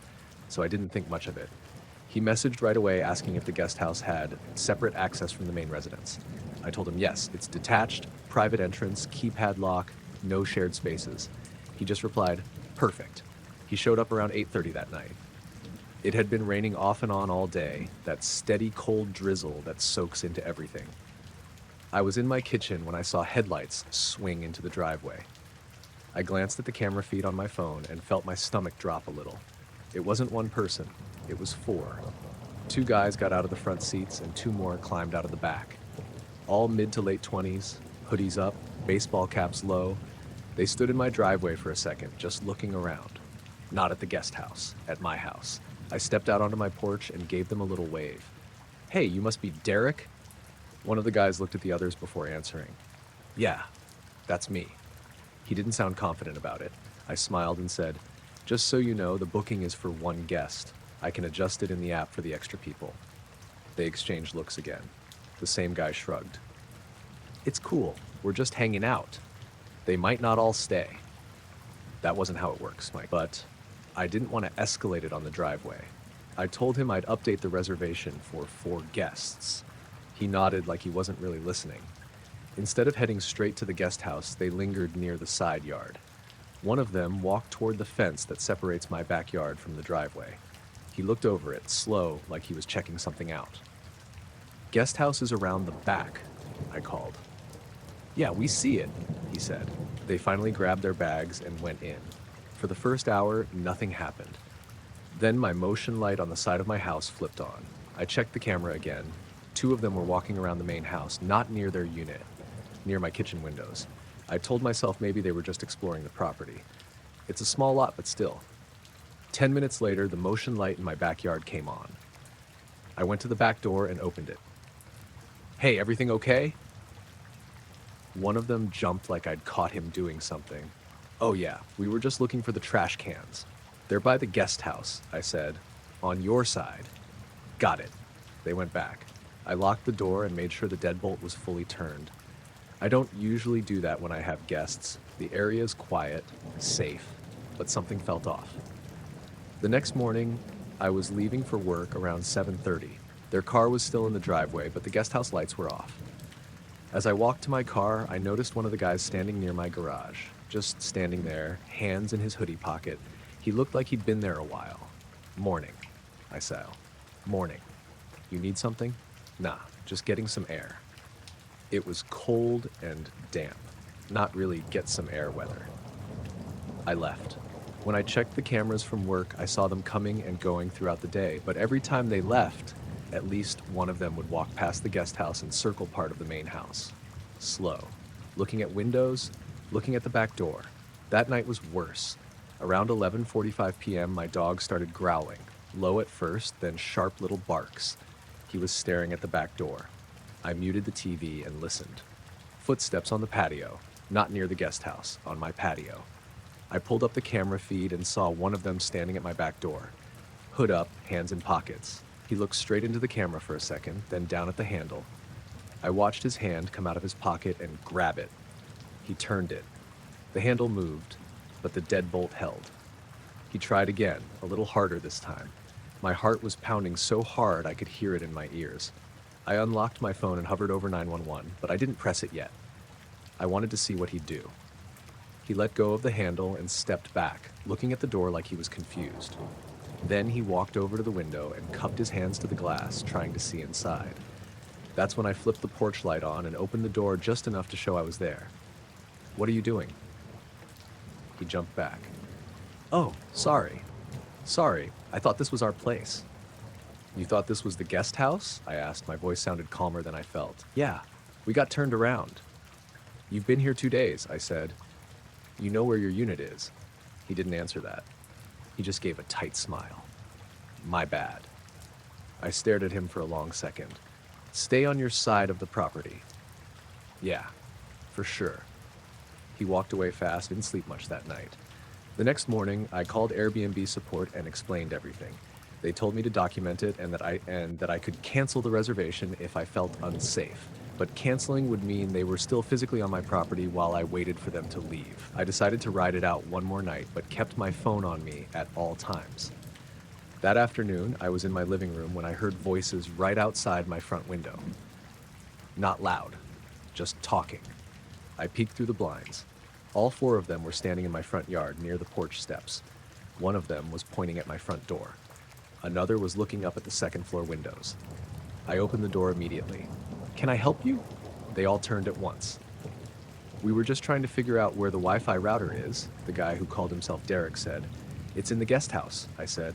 "Like I told you." He blinked at me. "Right. Yeah." I could feel my hands shaking, but I kept my voice steady. "You don't need to be around the main house." One of the other guys laughed under his breath. Not friendly. That was it for me. I went inside, locked the door, and called the non-emergency police line. I told them I had guests attempting to access my private residence, and I felt uncomfortable. 2 officers came by within 20 minutes. When the patrol car pulled into the driveway, the guys suddenly started loading their car. Fast. Like they'd been waiting for a reason. The officers spoke to me first, then went to the guest house.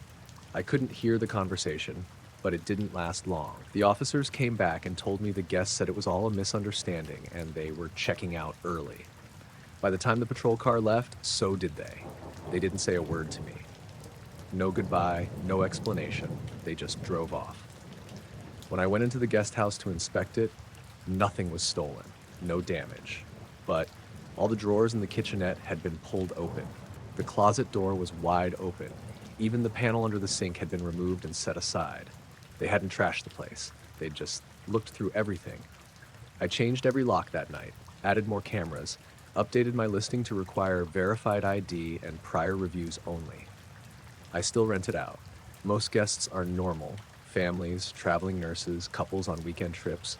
But now, whenever I see headlights pull into the driveway after dark, I always check the cameras first, and I always make sure the deadbolt is locked. The second night, I woke up to the sound of tires on gravel.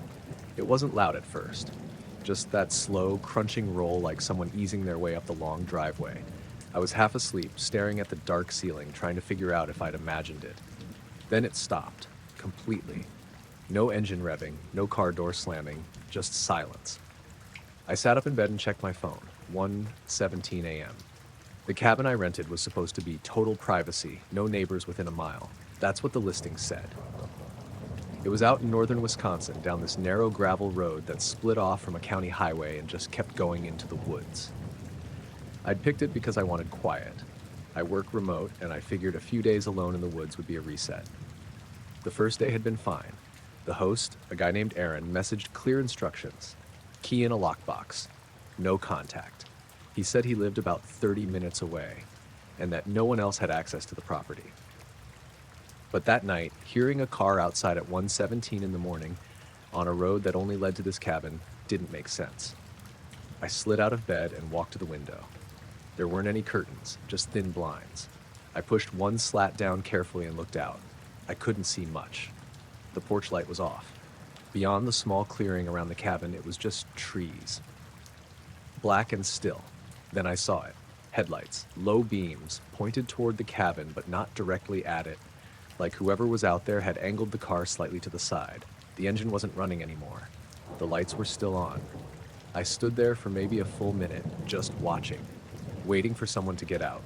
No doors opened, no shadows moved. It just sat there.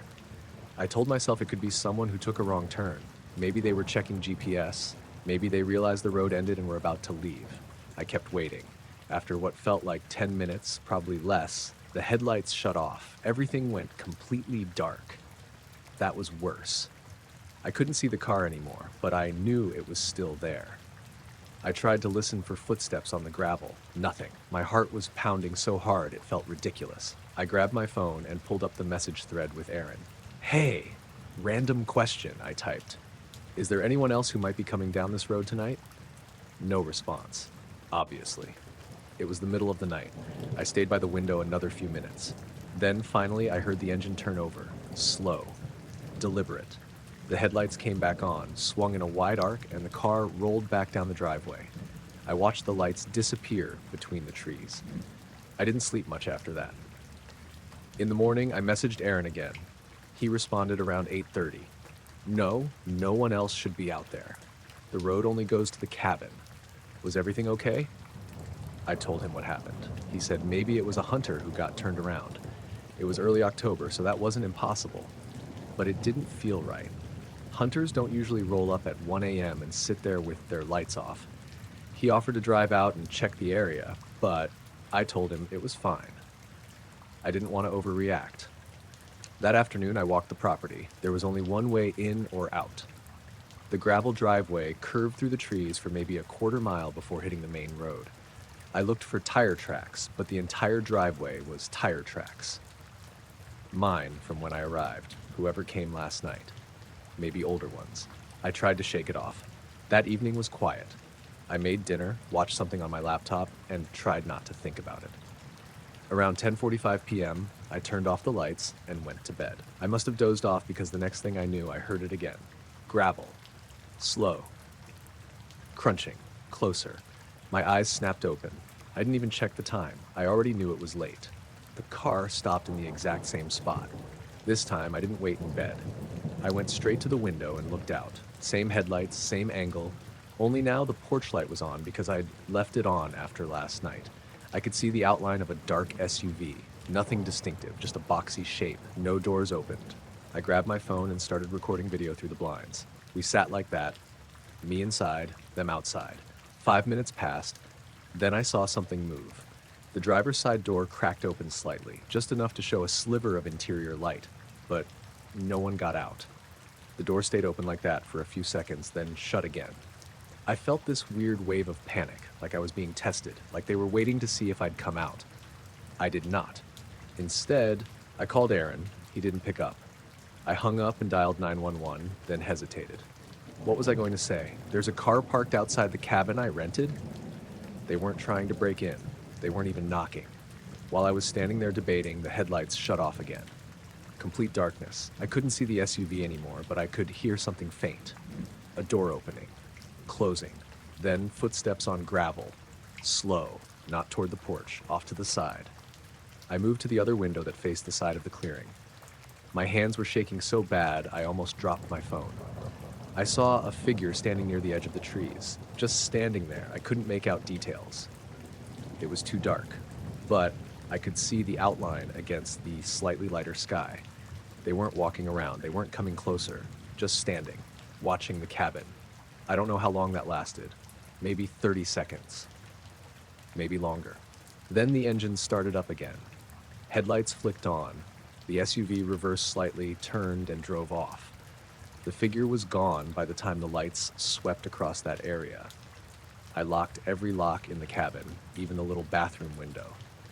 I pushed the kitchen table against the front door, which I know sounds dramatic, but felt necessary at the time. Aaron called me back around 11:30. I told him everything. The car coming back, the person standing near the trees. He was quiet for a second. Then he said, "That's not normal." He said he'd call the local sheriff's department and have them do a drive-by. About 20 minutes later, I saw flashing lights through the trees. A patrol car came up the driveway, slow, spotlights sweeping the area. I opened the door when they knocked. It was a middle-aged deputy, calm, almost bored. I explained what happened. He asked if I got a plate number. I told him no. He walked around the clearing with a flashlight, checked near the tree line. Nothing. He said they'd had some reports of people driving around rural properties late at night, sometimes looking for places to break into when they thought no one was home. But they didn't try anything, I said. He shrugged.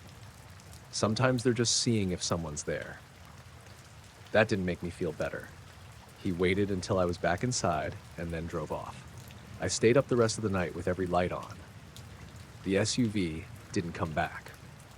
I left the next morning instead of staying the third night. Aaron refunded me without arguing. He sounded genuinely unsettled when I told him I was cutting the trip short. As I was loading my car, I noticed something I hadn't seen before. At the far edge of the clearing, near where I'd seen the figure standing, there was a crushed patch of grass leading into the woods, like someone had stepped there repeatedly. It could have been old, could have been from anything, but it lined up exactly with the side window of the bedroom. When I drove down the gravel road for the last time, I kept checking my rearview mirror. No one followed me. Nothing dramatic happened. No one tried to force their way in. No one left a note or came back during the day. But someone drove out there twice in the middle of the night, on a road that only leads to that one cabin, and stood in the dark watching it. Aaron messaged me a week later saying he installed trail cameras along the driveway. He didn't say why. I didn't ask. I first noticed it because the rhythm felt wrong. Step, step, step. Not mine. Mine were steady, boots hitting packed dirt. These were just slightly delayed behind me. I slowed down. The steps behind me slowed too. I told myself it was just sound carrying weird through the trees. It was late afternoon, humid, that heavy air that makes everything feel closer than it is. I'd been hiking for about 3 hours, deep enough that I hadn't seen another person since the trailhead. I sped up. So did the steps. Not dramatically, just enough. That's when I stopped completely. The woods went quiet. No more footsteps. I turned around. The trail curved slightly about 30 yards back, with thick brush on both sides. No one visible, no bright shirt through the trees, no movement. I stood there for a full minute listening. Nothing. I felt stupid standing there staring at nothing, so I started walking again, a little slower. Step, step. And then behind me. Step. Same spacing. same rhythm. It wasn't leaves falling. It wasn't random. It was timed with me. I didn't look back this time. I kept walking, my brain trying to find normal explanations. Maybe someone else was on the trail and just happened to be pacing the same way. Maybe they were staying just out of sight because of the curve.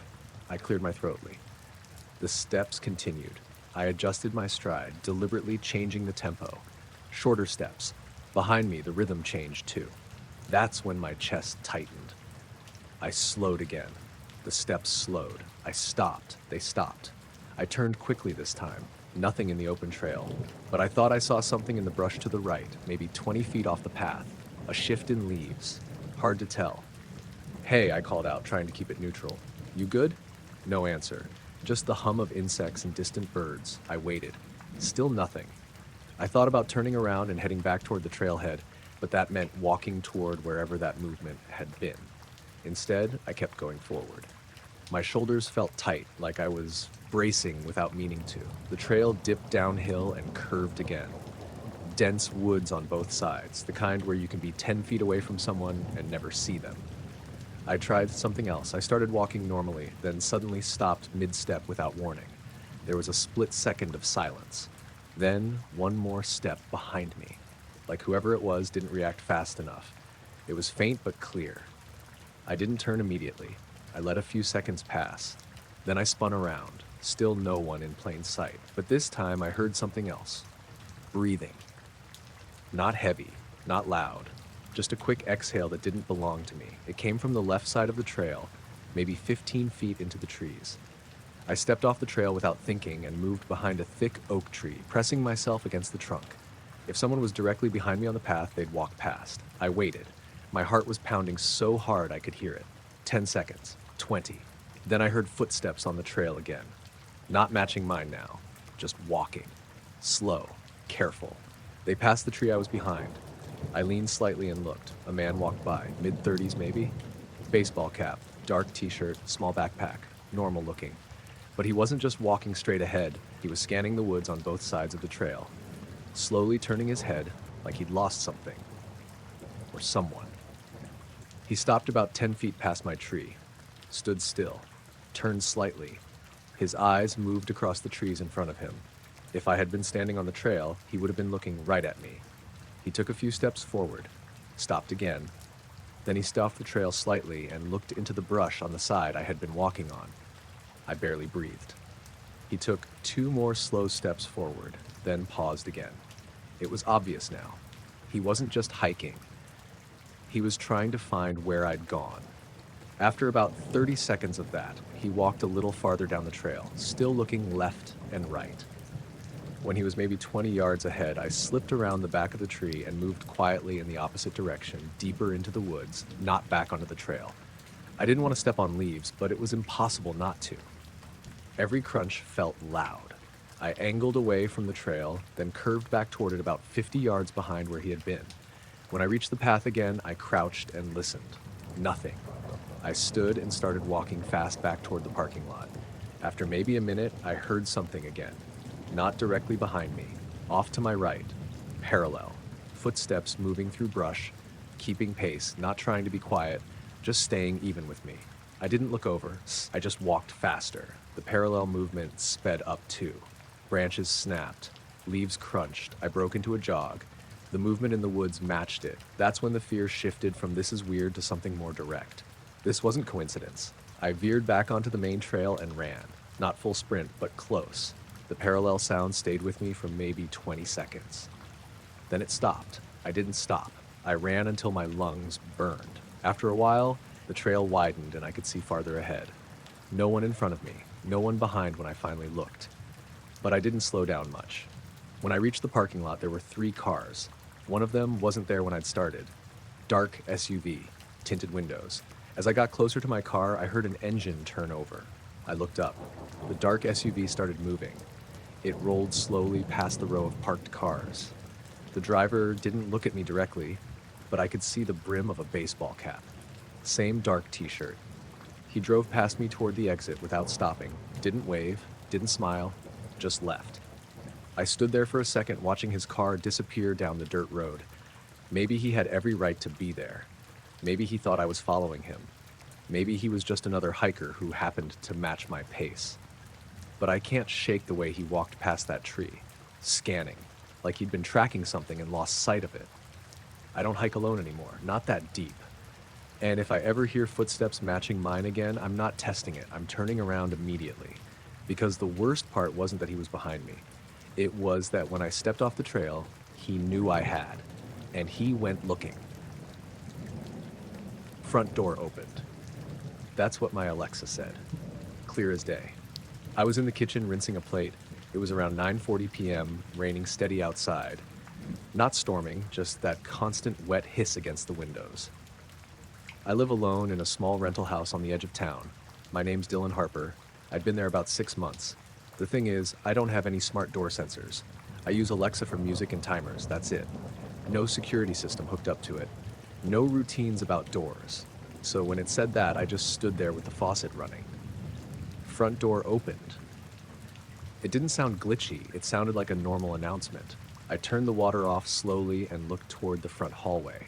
The door was closed, deadbolt locked, chain latched. I'm obsessive about that.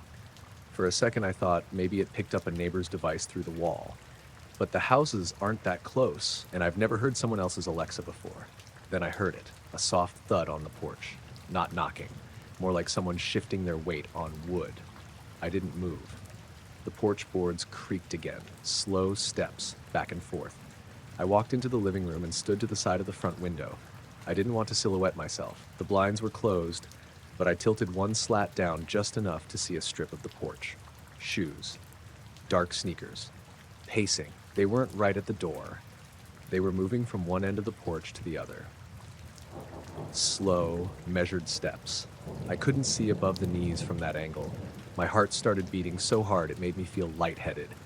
I told myself it could be someone at the wrong house, maybe looking for an address, maybe waiting for someone. But they didn't knock. They didn't try the handle. They just kept pacing. I grabbed my phone off the coffee table and muted it. I didn't want it lighting up. The steps stopped. For a few seconds, nothing. Then one slow step toward the door. I heard the faint rattle of the handle being tested. Not aggressively, just a gentle push down. The deadbolt held. The handle returned to its position with a soft click.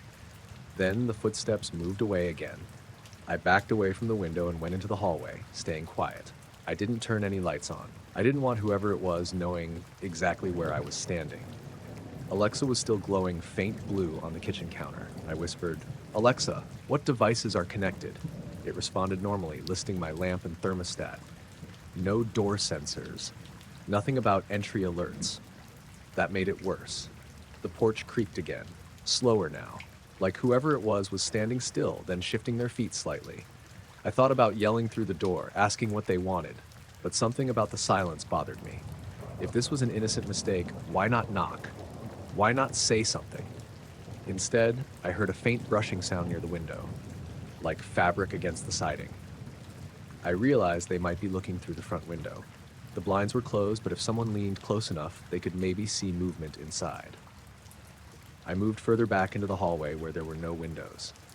Then Alexa said it again. Front door opened. I felt my stomach drop. The door hadn't moved. I was staring at it from about 10 feet away. The chain was still latched, but the announcement sounded exactly the same as before. Right after it said that, the footsteps stopped completely. No pacing, no shifting, just silence. I waited. 30 seconds, a minute, 2. Then I heard something new. A faint tapping on the front window. Not knocking, not banging, just the tip of a finger, maybe, against the glass. 3 taps, then nothing. I backed into the kitchen and grabbed the biggest knife I own.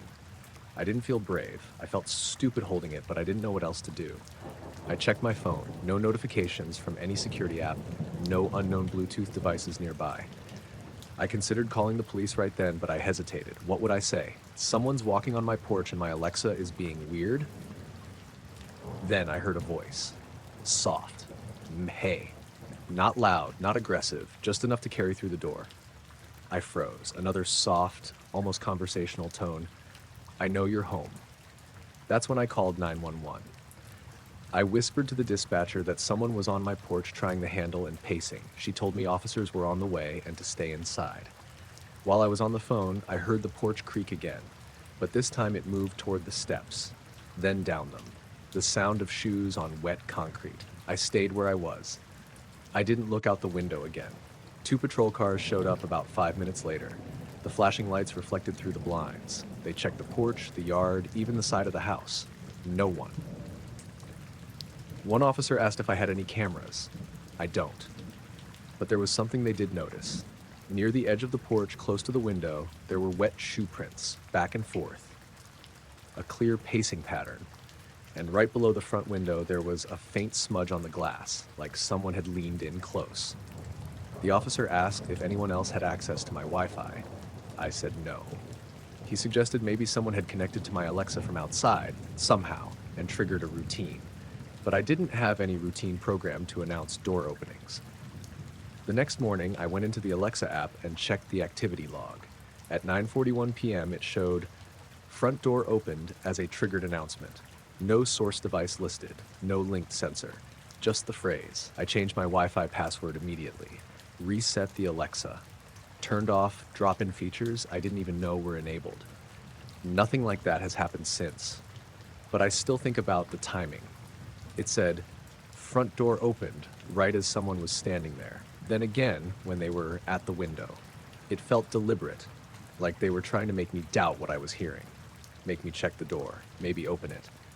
And the part that bothers me most is that they never knocked. They never demanded anything, they just paced. And when they spoke, it wasn't angry, it was calm. I know you're home. That's the sentence that stuck, because it wasn't a guess. It sounded certain. I was halfway through my road trip when I pulled off the highway because I was starving and my gas light had just come on. The town was small enough that the speed limit dropped from 55 to 30 in about 2 seconds. One main road, a faded grocery store, a diner with a hand-painted sign, and a gas station that looked like it hadn't changed since the late 90s. It was late afternoon, humid, the sky that dull gray before a storm. My name's Caleb Turner. I was driving from Ohio down to Tennessee to look at a job opportunity. Nothing dramatic. Just me, my Civic, and too many miles left to go. The gas station had 2 pumps and a little convenience store attached. I filled up first, then went inside to grab something quick. The bell over the door jingled when I walked in. The place smelled like old coffee and fryer grease. There was one cashier behind the counter, maybe mid-50s, short brown hair, reading glasses on a chain around her neck. No one else in the store. She looked up at me for a long second before smiling. "Passing through?" she asked. "Yeah," I said, just grabbing food. She nodded slowly, like she'd already decided that. I grabbed a sandwich from the cooler and a bottle of water. When I set them on the counter, she glanced at my debit card while I slid it across. "Turner," she read out loud. "Yeah." She tilted her head slightly. "You related to the Turners that live out on Briar Lane?" I shook my head. "Nope, don't think so." She kept looking at me like she was trying to place my face. "You look just like him. Same eyes." "Like who?" "Mark Turner," she said. "Lives here."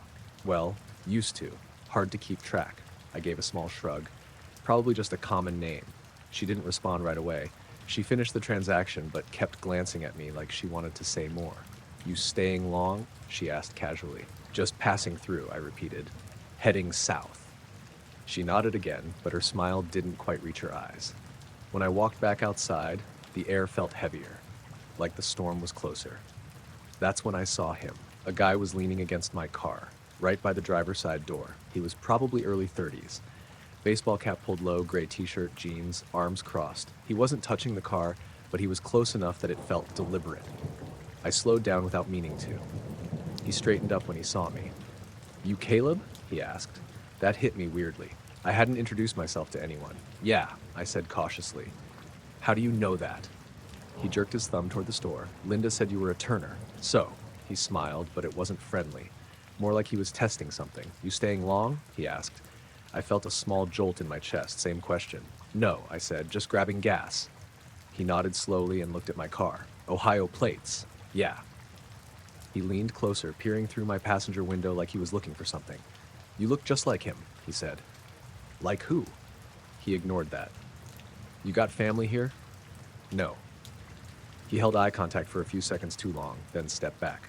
"All right. He didn't move far though, just shifted to the front of my car, hands in his pockets. I unlocked my door without breaking eye contact. "Have a good one." "Yeah," he said. "Drive safe." I got in and locked the doors immediately. My hands were a little shaky, which annoyed me. Nothing had actually happened. As I started the engine, I noticed a dark green pickup parked along the side of the building. I hadn't paid attention before. Now I saw the same guy walking toward it. He got in but didn't start it. He just sat there. I pulled out of the lot and turned back toward the main road. In my rearview mirror, the pickup's headlights flicked on a few seconds later. I told myself that was normal. It was a small town, one main road. Of course, he'd be heading the same direction. But when I turned left at the next stop sign, he turned left. When I turned right by the old diner, he turned right. The road narrowed as it curved toward the highway entrance. Trees lined both sides, no other cars. I felt my chest tightening. Maybe he just lived off the same road. That's what I kept telling myself. But when I slowed slightly, he slowed. When I sped up, he sped up. He wasn't tailgating, like not aggressively. Just enough distance to look casual, but steady. I decided not to get on the highway right away. Instead, I drove straight past the on-ramp and kept going down the service road that ran parallel to it. There wasn't much down there. A couple of warehouses, an old storage facility, and then farmland. He stayed behind me. My brain started running through options. I didn't want to panic and do something stupid. I didn't want to pull over. I didn't want to stop anywhere isolated. About a mile down, there was a small auto repair shop with 3 cars parked out front and a garage door open. A guy in coveralls was working under the hood of a truck. I pulled into that lot without signaling. The green pickup drove past slowly, didn't turn in, but I could see the driver's face as he passed. He was looking straight at me, not confused, not surprised, just watching. He kept driving. I sat there for a full minute, heart pounding, pretending to check my phone. The mechanic looked up at me. "You need something?" he called. No," I said, rolling my window down a little. "Just needed to check something." He nodded and went back to work. I waited another minute, then slowly pulled back out. I went straight to the highway ramp and merged onto the interstate. For about 10 minutes, I kept checking my mirrors every few seconds. No green pickup. I told myself it was overreacting. Maybe he just happened to be going the same way. Maybe the questions were just small-town curiosity. Then my phone buzzed. It was a notification from Facebook. I almost never use it, but I still have an account. Someone had tagged me in a post. I frowned and opened it at the next long stretch of straight road. It was a post in a public community group called Briar County Neighbors. There was a picture of my car, parked at the gas pump, taken from across the lot. The caption read, "Anyone know if this Turner is related to Mark? Looks just like him." The post was from a profile with no picture, just a name, Daniel H. There were already a few comments. "Looks like him. Thought Mark moved? Ask Linda." My stomach dropped. The timestamp was from about 10 minutes ago. While I was still in the store, someone had taken a photo of my car, zoomed in enough to show the plate, and posted it. I didn't comment. I didn't react. I just exited the app and drove. I didn't stop again for almost 2 hours. When I finally did, it was at a busy truck stop right off the interstate. Bright lights, dozens of cars, plenty of people. I parked near the entrance and just sat there for a while, scanning every vehicle that pulled in. No green pickup. I went inside, grabbed coffee I didn't even want, and stayed long enough to feel steady again. Before I left, I checked that Facebook post. It had been deleted. The entire post was gone. No screenshot, no trace. That part bothered me more than the picture. I finished the drive to Tennessee that night, but I didn't take any more small-town shortcuts after that. I stayed on major highways, well-lit stops, nothing else happened. No more tags, no messages, no cars following me. But every time I think about it, what sticks with me isn't the pickup. It's how normal everyone acted. The cashier asking about my last name like it was routine. The guy leaning on my car like he'd been expecting me. The fact that within minutes of stopping for gas, someone had my name, my car, and a photo online. Maybe there really is a Mark Turner in that town. Maybe I just resemble someone. But I've driven through a lot of places since then, and I've never felt watched that fast before. Now when I stop somewhere small, I don't linger, I don't chat, I don't use my real name if I don't have to. And if someone asks whether I'm staying long, I make sure the answer is no. He asked for the bathroom key around 2:15 in the morning. I remember the time because I just finished mopping near the coffee station and was watching the clock, counting down the last 3 hours of my shift. It was raining hard outside, the kind of steady rain that makes the parking lot shine under the lights. My name's Caleb Morris. I worked over alone at a 24-hour convenience store just off the interstate in Western Ohio. From 10 p.m. to 6 a.m., it was just me. One register open, doors unlocked, coffee always brewing. The guy came in soaked from the rain, late 30s maybe. Ball cap pulled low, gray hoodie, jeans. He didn't look homeless, just tired. He walked straight to the counter. "Hey," he said, not quite making eye contact. "Can I use the restroom? We kept it locked at night. Too many people trying to camp out in there." "Sure," I said, grabbing the key attached to the big plastic spoon. "It's at the back." He took it and walked past the coolers without buying anything. I watched him in the convex mirror as he went down the aisle toward the restroom. Nothing weird yet. About 5 minutes passed. A trucker came in, bought a Red Bull, left. Rain kept pounding on the windows. At 10 minutes, I noticed he still hadn't come back. That's longer than most people take, but not crazy. I told myself he might just be cleaning up or on his phone. At 15 minutes, I started to feel annoyed more than anything. Company policy said to check if someone was in there longer than 10. I walked down the aisle and knocked on the door. "Hey man, you good?" No answer. I knocked again, harder. Still nothing. I put my ear close to the door. I couldn't hear movement. No flushing. No sink. The lock was the kind you could open from the outside with a small key. I hesitated for a second, then unlocked it.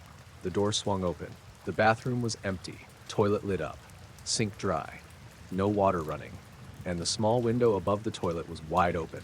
It's one of those narrow sliding windows, maybe 12 inches high. Not big, but big enough. Rain was blowing in, leaving the tile floor wet beneath it. I stepped closer and looked out. Behind the building was a narrow strip of grass, then a chain link fence, then a dark field that sloped down toward a tree line. I didn't see anyone. I stood there for a second, trying to process it. He would have had to climb onto the toilet to get out. There were faint scuff marks on the seat. I felt a slow drop in my stomach. He hadn't bought anything. He hadn't said much, just asked for the bathroom. I went back to the front and checked the cameras. We had 4 monitors behind the counter.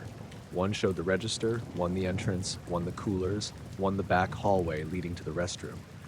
I rewound the hallway camera. I saw him walk down the aisle. Then nothing. There was no camera inside the bathroom, obviously. I switched to the exterior camera that covered the back of the building. Grainy black and white footage in the rain. At 2:18 a.m., the window slid open from the inside. A minute later, his upper body appeared. He pulled himself through, dropped to the grass, and crouched low. Instead of running toward the fence, he stayed right against the wall of the building, right under the window, out of view of the camera. I leaned closer to the screen. He didn't leave. He didn't head for the fence. He just stayed there for almost 2 full minutes. Then he moved along the back wall, staying tight against the building until he disappeared past the corner where the camera angle cut off, which meant he could have walked around to the side of the store, or the front. My heart started pounding. The front of the store was all glass. If he stayed close to the wall, he could have been standing right outside my line of sight, watching. I slowly turned my head toward the entrance. The parking lot looked empty except for a dark sedan parked along the side of the building, not in a marked space. I hadn't noticed it when he came in. The headlights were off. The engine might have been running. I couldn't tell over the rain. I zoomed the camera on the side angle. The sedan was positioned just beyond the edge of the back camera's frame. He could have slipped right into it, but I hadn't seen him cross the lot. I picked up the phone and called the non-emergency police line. My voice felt steady, but my hands were shaking. I explained that a customer had exited through the bathroom window and was possibly still around the building. They said they'd send a cruiser. While I waited, I locked the front doors. Technically, we weren't supposed to unless there was an emergency. But this felt like one. I killed the bright interior lights and left only the ones over the counter on. I didn't want to make it easy for someone to see me from outside. I kept watching the cameras. At 2:31, the side camera picked up movement. The same guy walked casually from around the corner of the building toward the sedan. He wasn't running. He wasn't panicked. He looked calm. He opened the passenger door and got in. The driver's seat was already occupied. I hadn't seen anyone else. The sedan pulled away slowly and exited the lot without headlights for the first few seconds, then turned them on once it reached the road. Police showed up about 10 minutes later. I showed them the footage. One of the officers asked, "Did he try to steal anything?" "No." "Did he threaten you?" "No." "Did he say anything strange?" "Not really." They took down the plate number from the footage, said they'd look into it. Before they left, one of them asked, "You sure he didn't just panic and leave?" "Why would he hide against the wall for 2 minutes?"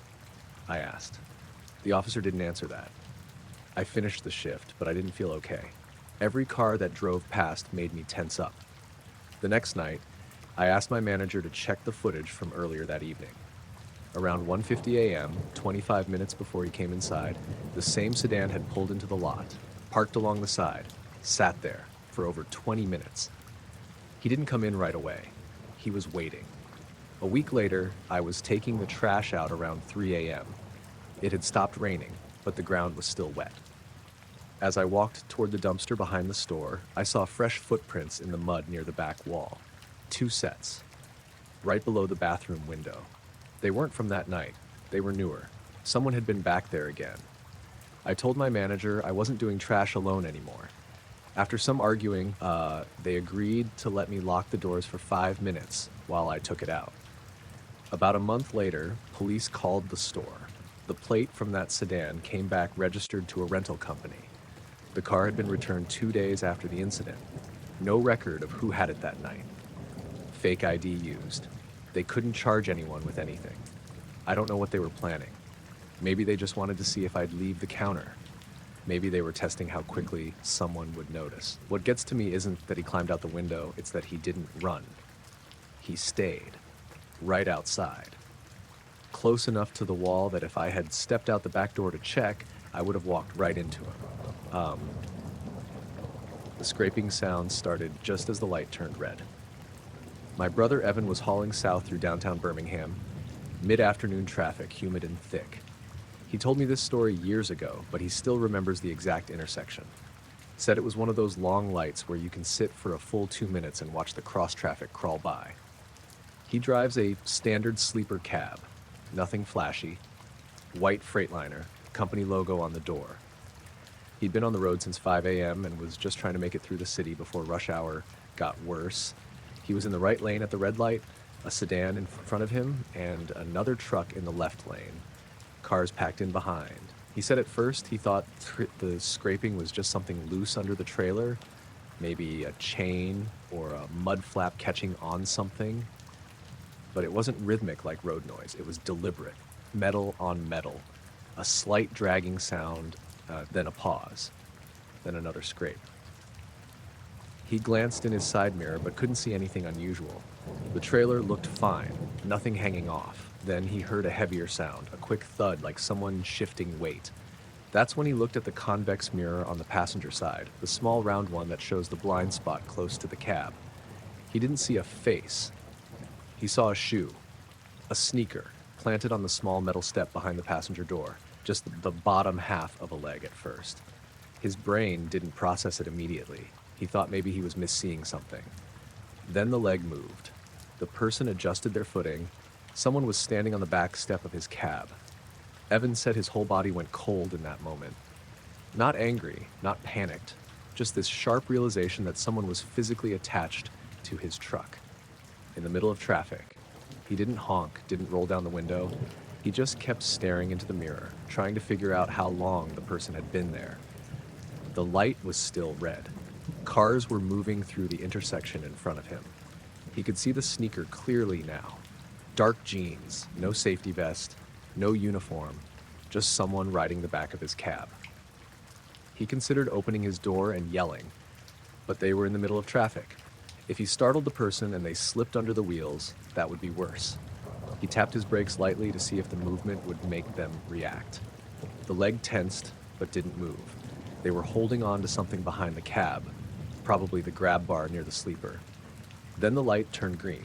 He had a choice: sit there and cause a scene, or move. He eased forward slowly, not accelerating hard, just rolling through the intersection. The sneaker shifted again. The person adjusted their grip. He could see part of their arm now in the mirror. No one else seemed to notice. The cars beside him kept moving normally. He said he felt exposed in a way he'd never felt before on the road. Like his truck wasn't just his space anymore. Like someone had invaded it without permission.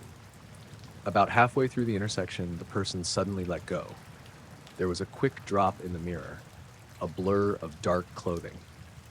They jumped off while the truck was still moving at maybe 10 miles an hour. Evan instinctively checked his side mirror again.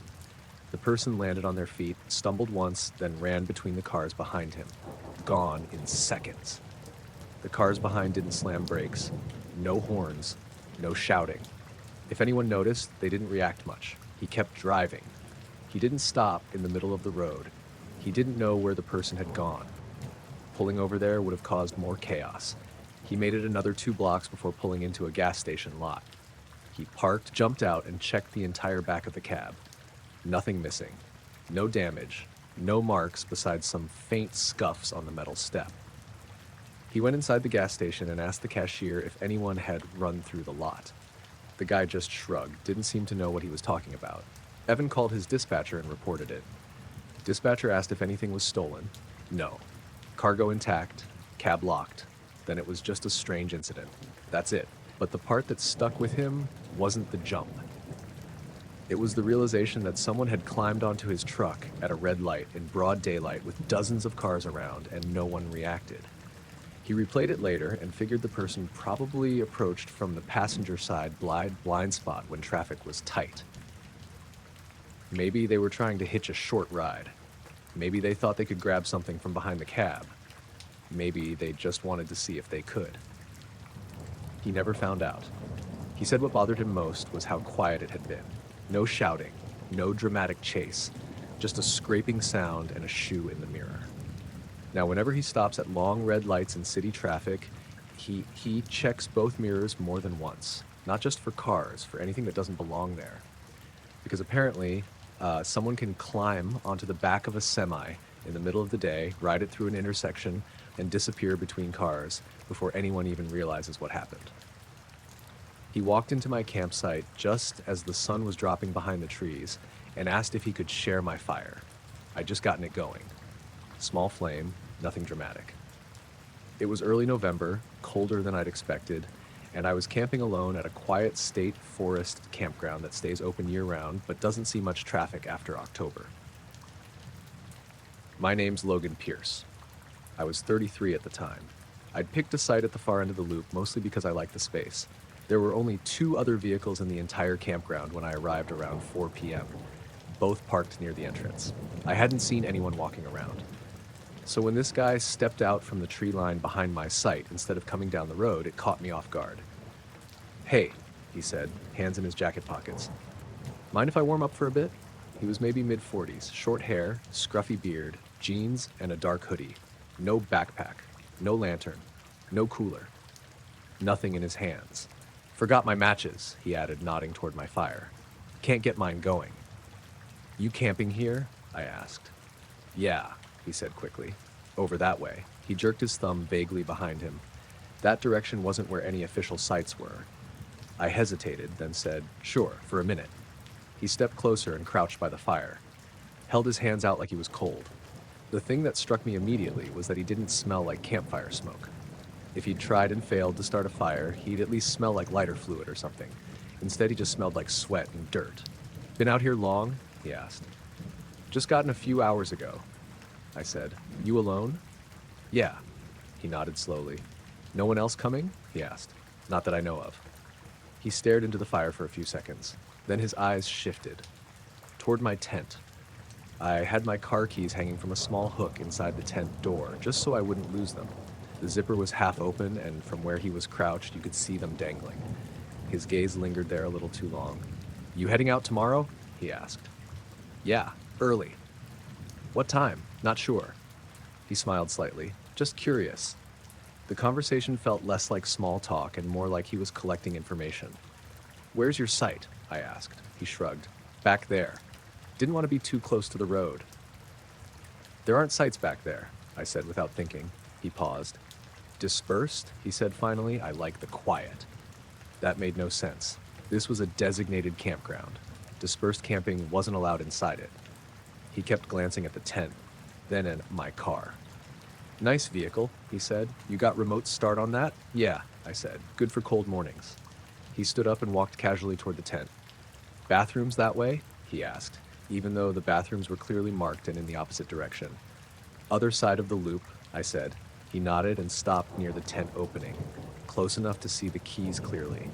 "You mind if I grab a coal from your fire?" he asked. "I can bring one to you," I said quickly.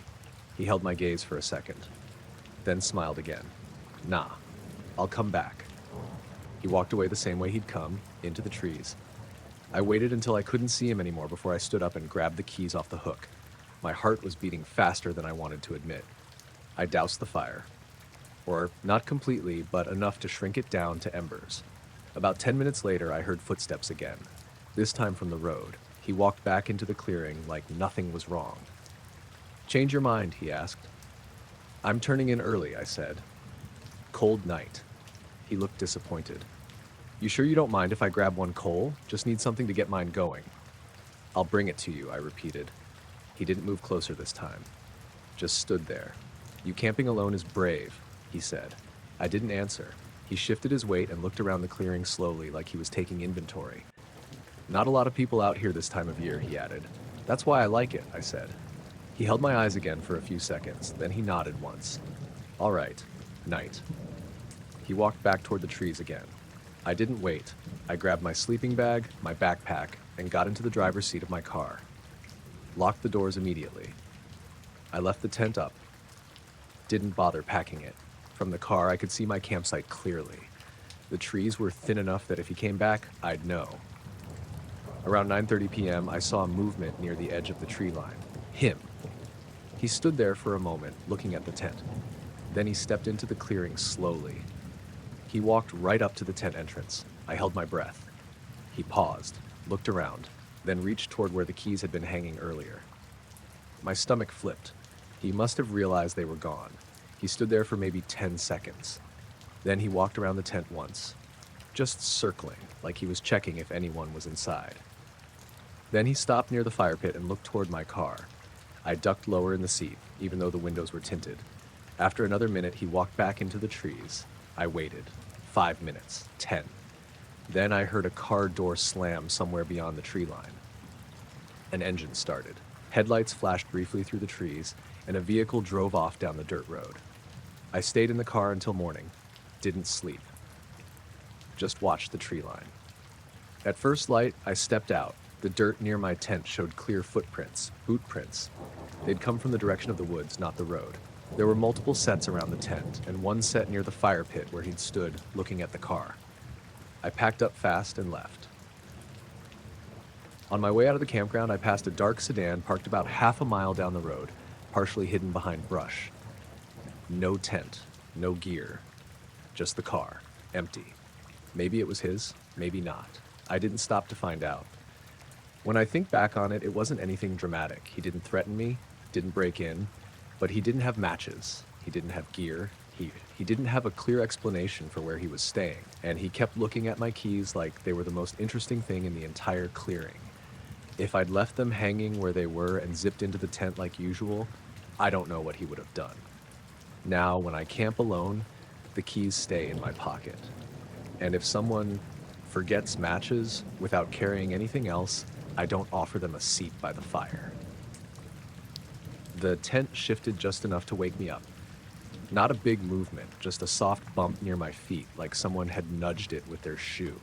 At first I thought it was wind. It had been breezy when I went to bed. I lay there for a few seconds, eyes closed, waiting for another gust. Instead, I heard breathing, slow, close enough that it wasn't blending in with the trees. My name's Aaron Mitchell. I was camping alone at a small lakeside campground in early October. It was one of those county-run places that stays open year-round, but doesn't have staff on site after dark. There were maybe 4 other campsites occupied when I arrived that afternoon, all scattered pretty far apart. By the time I'd gone to bed around 10:30 p.m., everything had gone quiet. The air was cold but still. No rain, no real wind. The breathing came again. A soft inhale, then an exhale that fogged the inside of the tent fabric for a second. I froze. It was coming from right outside the tent wall near my feet. The nylon moved slightly again, not enough to collapse it, just a subtle pressure, like someone shifting their weight. I told myself it could be a deer. Maybe it had wandered too close. But deer don't breathe like that. Not slow and steady, like someone standing still. And deer don't nudge tents twice and then stop. I opened my eyes fully and stared at the dark ceiling above me. I didn't move. The breathing stayed steady. Then the tent shifted again. This time near the side, closer to my torso. It wasn't wind, it was controlled. I reached slowly toward the small flashlight I keep in the side pocket of the tent. My fingers felt clumsy. The breathing paused, like whoever was out there had heard the faint rustle inside. Then I heard something else. A small scrape against the gravel. A shoe. I clicked the flashlight on and swung it toward the tent wall. The beam lit up the nylon, and I saw it. A clear outline of a person standing right outside, tall, shoulders squared, head slightly tilted. The light hit the fabric and their shadow sharpened. They didn't jump back. They didn't run. They just stood there. For maybe 3 full seconds, we stayed like that. Then the shadow shifted, slowly. They turned and stepped away. I scrambled upright and unzipped the tent fast. Cold air hit my face. About 10 feet away, I saw a man walking back toward the tree line. Dark jacket, jeans, medium build. He didn't look back. "Hey!" I shouted. He kept walking, not sprinting, not stumbling, just calm. I stepped out fully, shining the flashlight after him.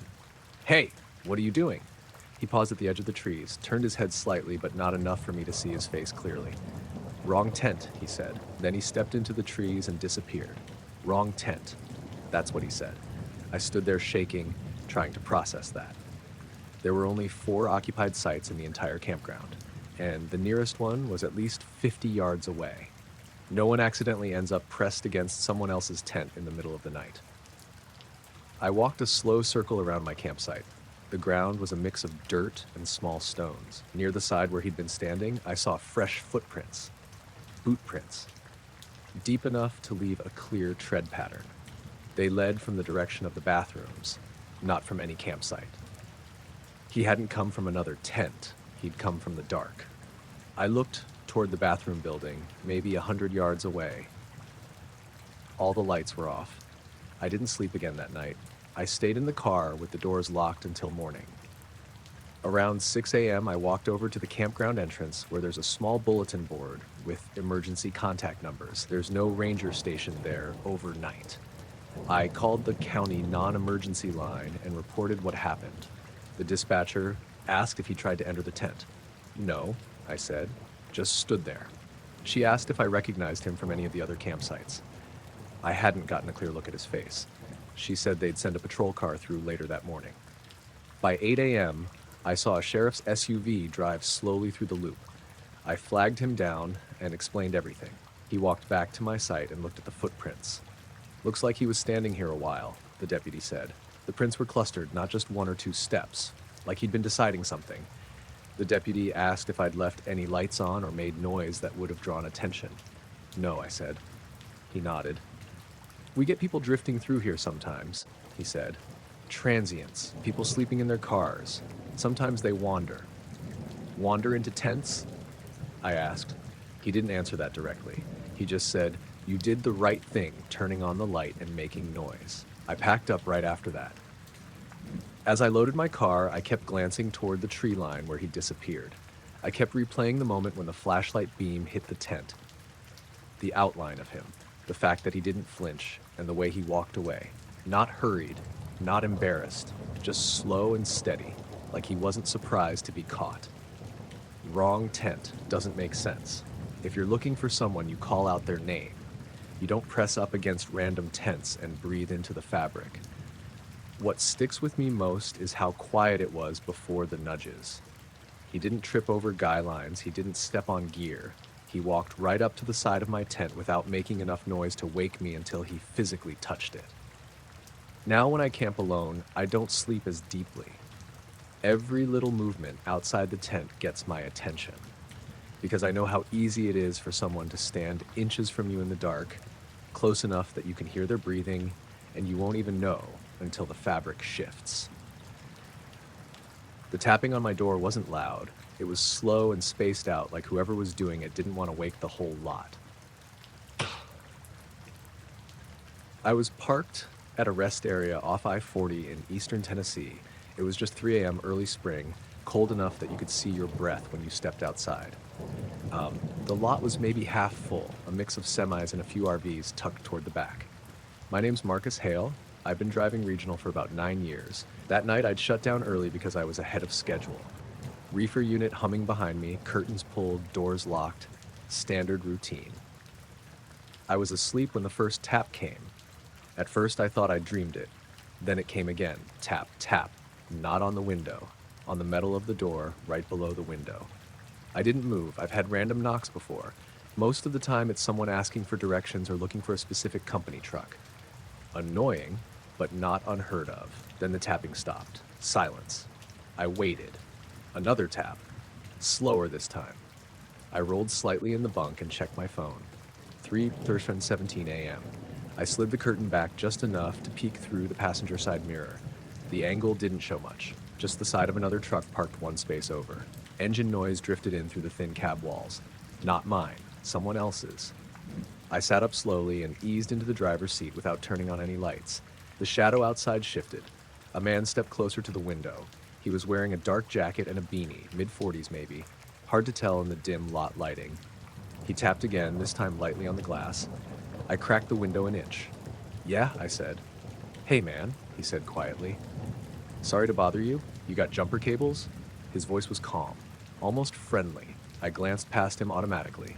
His truck was parked diagonally in the next space. Headlights off. But I could clearly hear his engine running. Steady idle.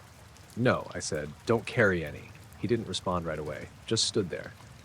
"You sure?" he asked. "Yeah," I said. "Sorry." He leaned slightly, peering past me into the cab, specifically toward the sleeper curtain behind me. "You alone?" he asked. That question landed wrong. "Yeah," I said flatly. He nodded slowly. His eyes weren't on me anymore. They were scanning. Back of the cab, overhead compartments, the curtain gap. "I just need a quick jump," he said again. "Your engine's running," I said. He looked back at me. "What?" "Your engine's running," I repeated. He glanced over his shoulder like he hadn't noticed. "Oh, yeah, battery's weak." "That's not how that works," I said. He didn't smile, didn't laugh it off. He just stared at me through the glass, longer than was normal. The kind of stare that feels like someone is trying to memorize what's inside your truck. "You got anything else I could use?" he asked. "For what?" "For a jump." "No," I said firmly. Another long pause. The rest area was quiet, a couple reefer units humming, wind brushing lightly against the cab. He didn't step away, didn't turn. He just stayed there, hands in his jacket pockets, eyes flicking occasionally to the sleeper area again. "You mind if I look?" he asked suddenly. "Look at what?" "Just to see if you got cables stashed somewhere." I felt my chest tighten. "No," I said. "I mind." He nodded once. Still didn't move. I started to feel that slow shift from annoyed to uneasy. "Appreciate it anyway," he said finally. But he didn't walk away. He just stood there, staring. I reached for my phone deliberately, held it up where he could see it. "I'm going to call roadside for you," I said. His expression changed slightly. "You don't have to do that." "I don't mind," I said. "What's your company?" He didn't answer. I tapped the screen and held it to my ear.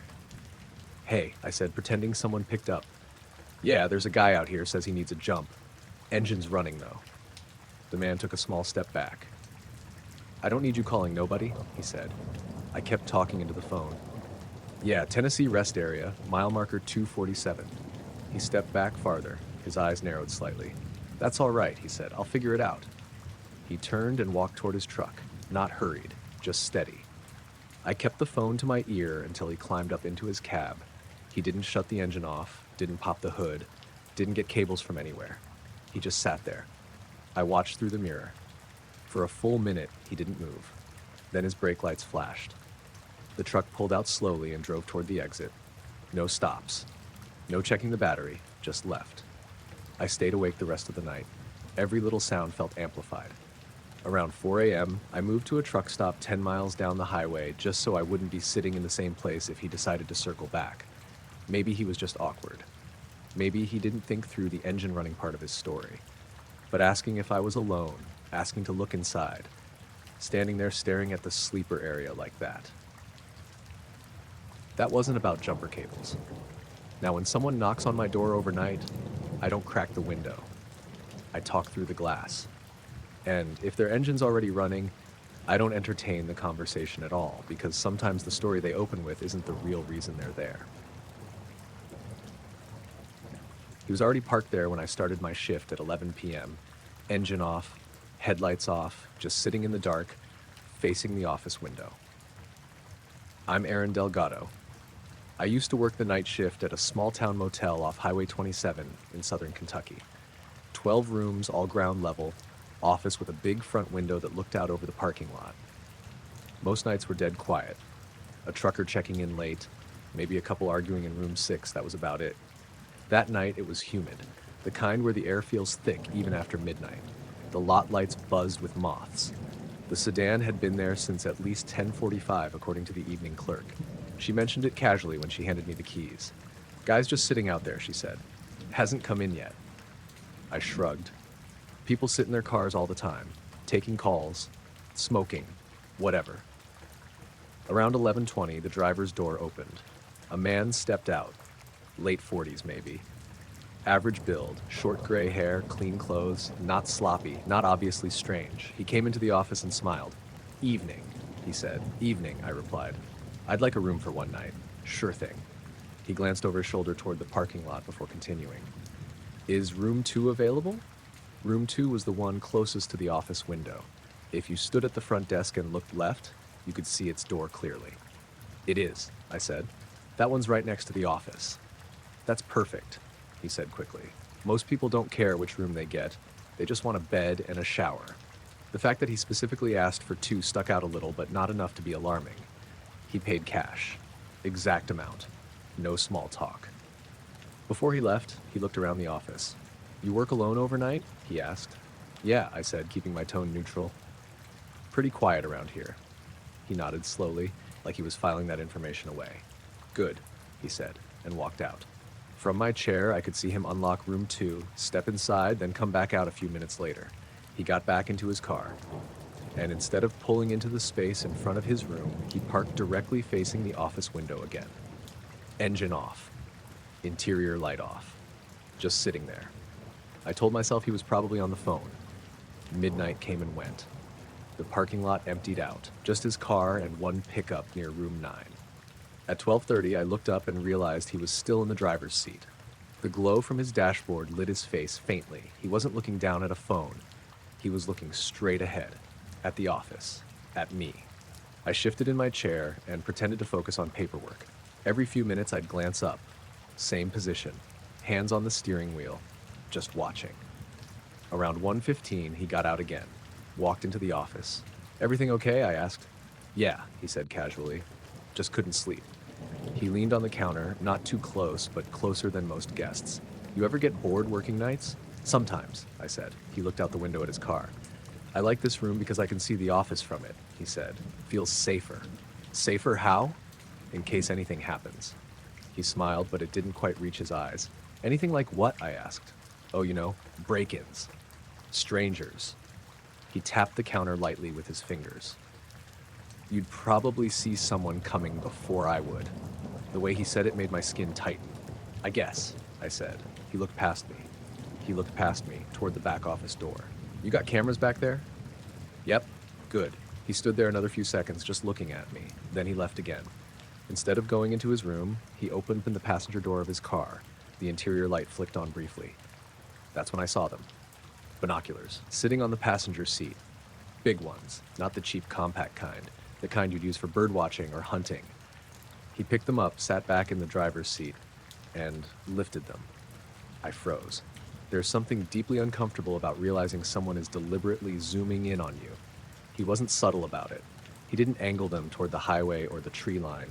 They were pointed directly at the office window. At me. I tried not to react. My heart was pounding hard enough that I could hear it in my ears. I reached under the desk and subtly tilted the blinds down a few inches. He lowered the binoculars slowly. We just stared at each other through the glass. After a moment, he smiled again. Then he got out of the car and walked back into his room. I locked the office door behind him once he was inside. Technically, we're supposed to keep it locked overnight anyway, but sometimes I'd prop it open if it was hot. Not that night. Around 2 a.m. the phone rang. I jumped. It was room 2. I answered. Front desk. Just checking, he said. You're still there, right? Yeah. Good. Silence. Then he hung up. At 2:40, I did my usual perimeter walk. It's part of the job. Check the ice machine, make sure no one's messing around in the back lot. As I stepped outside, the air felt heavy and still. Room 2's curtains were slightly parted. I could see him standing inside, watching me, not moving, just standing a few feet back from the window. I kept walking like I hadn't noticed. When I came back inside, I locked the door immediately. At 3:10, he came back to the office again. This time he didn't smile. Why'd you close the blinds? He asked. Glare from the lights, I said. He stared at me for a long second. I liked being able to see you. That was it for me. I'm going to need you to head back to your room, I said, keeping my voice steady. He didn't move. You don't have to be nervous, he said softly. I'm just making sure you're safe. I'm fine. He looked at the side of the desk, then back at me. Do you always do the outside walk alone? Yes. He nodded again, slow. Brave. I reached for the phone in plain sight.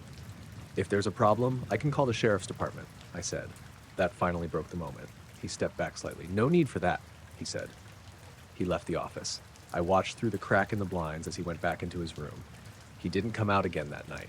At 6:30 a.m., just before my shift ended, he loaded his car. Before getting in, he turned toward the office window one last time. Even with the blinds mostly closed, I could tell he was looking directly at me. Then he drove off. A week later, he came back. Same car. Same request for room 2. Same pattern of sitting in the lot before check-in. That time, I refused. Room 2's out of service, I told him. He stood there for a moment. I'll take whatever's closest, he said. They're all booked, I replied. They weren't. He stared at me long enough that I considered calling the sheriff right then. Eventually, he left without arguing. Management agreed to ban him after I explained everything, especially the binoculars. He never came back while I worked there. But for months after I quit, I'd think about the way he asked if I was still there. Like he was checking to make sure I hadn't slipped away, or that I was exactly where he wanted me to be. The music actually skipped when I opened the door, not faded out, not a smooth pause. It literally cut mid-song for a second like someone had bumped the chord. Every head in the bar turned. I almost backed out right then. It was the only place open. I'd been driving for 6 hours, cutting across the state to save time instead of staying on the interstate. It was late, around 10:30 p.m. And I just wanted a drink and maybe something small to eat before finding a motel. The town was called Briar Glen. One blinking light at the intersection, a gas station that looked closed even though the sign said 24 hours, and this bar with a neon open sign buzzing in the window. I stepped inside and the music came back on. Conversations resumed, but softer. There were maybe 12 people in there, all men, except for a woman behind the bar who looked like she'd been there for years. I walked up and ordered a beer. The bartender didn't smile, but she wasn't rude either. Just watched me in a way that felt evaluative. You passing through? She asked. Yeah, I said. Just needed a break from driving. Where you headed? North. Another couple hours. She nodded slowly and popped the cap off the bottle. I could feel it, the way people were pretending not to look at me while absolutely looking at me. I picked a stool near the end of the bar. A guy 2 seats down turned toward me. Late 30s, maybe early 40s. Ball cap, flannel shirt. Haven't seen you around, he said. I don't live here, I said, keeping it light. He chuckled like that was funny. Where are you staying tonight? I haven't figured that out yet. There's not much, he said. One motel, about 5 minutes out. Old place. His eyes dropped to my car keys sitting on the bar, then back to me. What are you driving? He asked. I hesitated just a second too long. Silver Honda, I said finally. He nodded like he'd expected that. Out-of-state plates, he said. That made my stomach tighten. Yeah, I said. You guys notice that stuff? Not much traffic this time of night, he replied. Easy to spot. I took a sip of my beer. It tasted flat, even though it probably wasn't. Another guy further down the bar leaned back on his stool so he could see me. How long you around? He asked. Just tonight. Just tonight, he repeated. The bartender set a bowl of pretzels in front of me without me asking. Highway's quiet after midnight, she said. Real quiet. I couldn't tell if that was a warning or a suggestion. I finished the beer faster than I meant to. When I stood up to pay, the guy in the flannel shifted slightly, like he was blocking part of the path behind him. Not aggressively, just enough to make me step closer to him than I wanted to. You heading to that motel? He asked. Yeah, I lied. I hadn't decided yet. Good, he said. Safer than parking somewhere random. Safer. I paid, nodded to the bartender, and walked out. The night air felt thick and warm. The parking lot was gravel, and my tires crunched when I unlocked the car. I didn't look back at the bar until I was in the driver's seat. Two silhouettes stood in the doorway, just watching. I pulled out onto the main road, telling myself I was being dramatic. Small town, curious people. That's all. I drove past the motel the guy mentioned. It looked half abandoned, one flickering light outside the office. I kept going. About 3 blocks later, headlights appeared behind me. I hadn't seen a car on the road before that. At first, I didn't think anything of it. But then I turned right at the next intersection, even though it wasn't the way out of town. The headlights turned right too. Okay. I went another block and turned left. They turned left. My chest tightened. Maybe they lived here. Maybe it was coincidence. I slowed down a little. They slowed down. I sped up slightly. They did too. It wasn't tailgating. They kept a steady distance. But they were clearly matching me. I took another turn that made no sense if you were trying to leave town. They followed. That's when it stopped feeling like coincidence. I glanced in the mirror. It looked like a pickup. Pickup. Dark colored. I didn't see flashing lights. Not police. Just steady headlights. I picked up my phone from the passenger seat and keeping it low so they couldn't see the glow. The glow. I pulled up directions to the nearest larger town instead of the motel. My hands felt slippery on the wheel. I made one more turn toward the highway ramp. The truck followed until we were about a quarter mile from the exit. Then it slowed. Not dramatically. Just enough that I started pulling away. It didn't turn around. It just stopped accelerating. I merged onto the highway and checked my mirror over and over. The truck never got on. I drove another 15 minutes before I let myself breathe normally. I didn't stop at the first motel I saw. I drove all the way to a chain hotel near a gas station with bright lights and multiple cars in the lot. When I got out to check in, I kept looking over my shoulder. Nothing followed me there. The next morning, I told myself I'd imagined half of it. That the bar situation was just awkward, not dangerous. But when I checked my phone, I noticed something I hadn't paid attention to the night before. A notification from a local Facebook group suggestion. People of Briar Glen. I don't know why it showed up, maybe because of location services. Out of curiosity, I tapped it. The top post from the previous night read, "Anyone know who the silver Honda with out-of-state plates belongs to? Seen at Murphy's around 10:30. There were comments underneath. Passing through, headed north, left about 10:50. One comment just said, "Got it." No emojis, no explanation, just got it. I closed the app immediately. I don't know what got it, maybe nothing. Maybe it was just gossip. But I know what it felt like sitting in that bar with conversations dropping when I walked in. I know what it felt like being asked where I was staying and how long I'd be around. And I know that truck didn't randomly mirror every turn I made through that town. Nothing happened. I made it out fine. I slept in a clean hotel bed and drove home the next day. But now, when I pass through places like that, the tiny ones with one bar and one blinking light, I don't stop anymore. I keep driving until I hit somewhere anonymous, somewhere no one notices when a new car pulls in. I noticed the sedan after the second turn. At first, I didn't think anything of it. Small towns only have so many roads. But when I turned left at the grain elevator and the same faded blue sedan turned left behind me, I started paying attention. My name's Hannah Keene. This happened last fall when I was driving back from visiting my sister. I'd taken a 2-lane highway to cut about 40 minutes off the trip. It ran through a handful of rural towns that barely showed up on the map. The town was called Mercer Ridge. population sign said 1204. I wasn't speeding, I wasn't driving weird.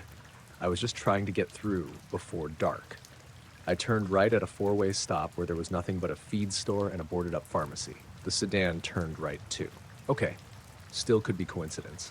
I slowed down a little to see what it would do. It slowed down, not dramatically, just enough to keep the same distance between us. I checked my mirrors more carefully. The car was older, maybe early 2000s. Paint faded, one headlight slightly dimmer than the other. I couldn't see the driver clearly because of the glare on the windshield. I told myself to calm down. Small town grid, only so many options. Then I made a turn that made no sense if you were just heading through town. I turned down a residential street lined with small houses and pickup trucks parked in yards. The sedan turned down it too. That's when my stomach dropped. I drove half a block, then used someone's wide driveway to turn around like I'd changed my mind. The sedan drove past me slowly instead of turning around. I watched it go by. The driver didn't look at me, just stared straight ahead. The car continued down the street. I let out a breath I didn't realize I was holding. See? I thought. You're being paranoid. I pulled back onto the main road and headed toward the highway ramp. 2 blocks later, I saw the sedan again. It turned onto the main road from the other end of that residential street, and it was behind me again. That's when it stopped feeling random. I didn't want to go straight to the highway with them on my bumper, so I pulled into the only place that looked open, a small convenience store with a flickering open sign. It was late afternoon, cloudy and humid, the kind of weather where everything feels heavy. I parked near the front doors.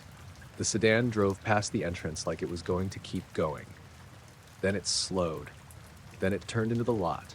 But instead of parking near the store, it pulled into a spot directly across from me facing my car, and just sat there. The engine stayed on. I could see faint exhaust in the cool air. The driver didn't get out, didn't reach for anything. Just sat there. I stayed in my car too. I pretended to look at my phone while watching in my peripheral vision. After maybe 30 seconds, the driver's head shifted slightly. Not toward me, just adjusted. It felt like they were waiting for something. I decided to go inside anyway. I wasn't going to sit there frozen. As I opened my door, I glanced at the sedan. The driver's side window was up. The windshield was too reflective to see inside clearly. I walked into the store. A teenage girl was behind the counter, scrolling on her phone. "Hey," she said. "Hey," I replied, trying to sound normal. I grabbed a bottle of water I didn't need and brought it to the counter. "You guys get much traffic through here?" I asked casually. She shrugged. "Not really. Anyone been hanging around outside?" She glanced toward the window. "Like who?" "There's a blue sedan parked across from me." She leaned a little to look. "Oh, that one?" "Yeah." She squinted. "Don't recognize it." That didn't help. I paid and lingered for a second, pretending to check something in my bag. The sedan was still there. The driver hadn't moved. I considered asking the girl to call someone, but I didn't want to sound crazy. I walked back out to my car. As soon as I opened my door, I heard the faint shift of the sedan's engine revving slightly. I got in, locked my doors, and sat there. The sedan stayed put. I started my car and adjusted my mirrors slowly. Nothing. I pulled out of the lot and headed back toward the highway. The sedan didn't move. I felt this small wave of relief. Maybe they just pulled in for something and were on the phone or whatever. I merged onto the highway ramp. As I reached the top and signaled left to merge into traffic, I checked my mirror. The sedan was coming up the ramp behind me. Fast. It hadn't been there when I turned onto the ramp. It must have pulled out right after I left and sped up to catch me. My chest tightened. I merged into the right lane. The sedan merged behind me. It stayed 1 car length back, not close enough to be obvious, not far enough to ignore. I switched to the left lane to pass a slow-moving truck. The sedan switched lanes immediately. I slowed down once I cleared the truck. The sedan slowed too. We drove like that for several miles. At this point, my heart was pounding so hard it felt like it was in my throat. I grabbed my phone and dialed my boyfriend, keeping it on speaker but low. He answered on the second ring. "Hey, there's a car following me," I said quietly. "What?" "Small blue sedan. It's been behind me since town." "Are you sure?" "Yes." "Okay, don't go home. Don't lead them anywhere familiar." I hadn't even thought of that. "There's a rest area about 10 miles up. he said. Pull in there. Somewhere public. The highway sign for the rest area appeared sooner than I expected. I signaled and moved into the exit lane. The sedan stayed in the main lane for a second. Then, at the last possible moment, it swerved into the exit lane behind me. My stomach dropped again. The rest area was mostly empty. A couple of semis parked far down the lot, a minivan near the bathrooms. I pulled into a spot right under a light pole near the building. The sedan pulled in too, but it didn't park near me. It stopped at the entrance of the lot for a few seconds.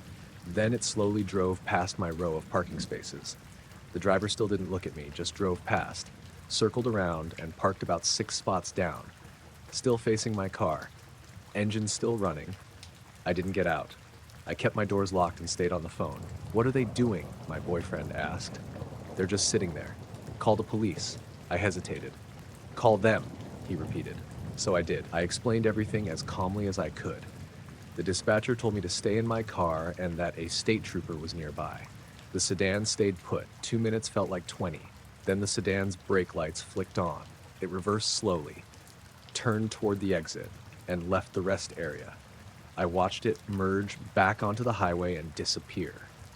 The trooper showed up about 5 minutes later. I gave him the description, the license plate as best as I could remember it. He nodded, took notes, and said he'd keep an eye out. He didn't seem overly concerned, but he didn't dismiss it either. I stayed at the rest area another 15 minutes before getting back on the highway. The sedan never reappeared. I made it home safe. Nothing else happened. But sometimes I think about how the driver waited until I merged onto the highway to follow again. How they sat across from me at the convenience store without getting out. How they only pulled into the rest area after I did. Maybe it was coincidence. Maybe someone bored decided to mess with a random car. But I know what it felt like to test them with those turns in town and see them mirror every single one. And I know that if I hadn't pulled into a public place and called someone, I would have spent that entire drive wondering how far they were willing to follow. The door swung open easier than I expected. It made this long, dry, creaking sound, but it didn't stick. I thought it would be swollen shut or nailed closed. Instead, it just drifted inward like someone had used it recently. I stood there for a second, one hand still on the handle. The cabin was small, one room. No glass in the windows, just empty frames. The wood siding was gray and warped, roof sagging slightly in the middle.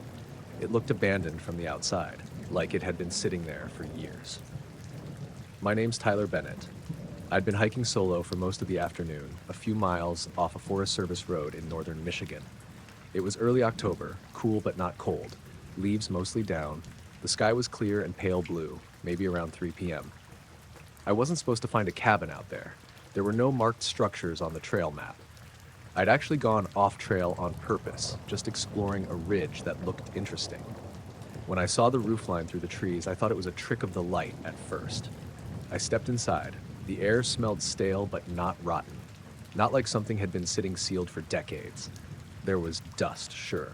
Dirt floor, an old metal stove in one corner, a broken chair against the wall. But near the stove on the ground was a crumpled plastic water bottle. Not old, not brittle from the sun. It still had shape. I walked closer. There were 2 energy bar wrappers next to it. Bright colors, the kind you buy at a gas station. One of them looked like it had been opened recently. No heavy dust on it. My stomach tightened a little. Abandoned cabins don't usually have fresh trash. I crouched down and touched the bottle. It wasn't warm or anything. Just normal. But it didn't have that faded look plastic gets when it's been sitting outside forever. I stood up slowly and looked around more carefully. There was a thin sleeping pad rolled up against the far wall. Camouflage pattern. Not brand new, but not ancient either. And in the corner near the door, I saw boot prints in the dirt floor. Clear tread marks. Someone had been staying there, recently. I suddenly felt very aware of how far off the main trail I was. I stepped back toward the doorway and listened. At first, nothing, just wind in the trees. Then, faintly, I heard something that didn't match the wind. A quick rustling, like brush being pushed aside. Not constant, not random, intentional. I froze. It came again, a sharper sound this time. Branch snapping. Close. Maybe 20 yards out. I stepped fully outside the cabin and scanned the tree line. "Hey," I called, keeping my voice steady. I didn't know anyone was staying here. No response. The woods looked empty, thin tree trunks spaced out with low brush between them. You could see decently far, but there were enough shadows to hide someone if they didn't move. I took another step away from the cabin. That's when I heard it clearly. Footsteps. Fast, moving through dry leaves. Not toward me, angling away, but definitely human. It wasn't the random crash of a deer bolting. It was too controlled, too rhythmic.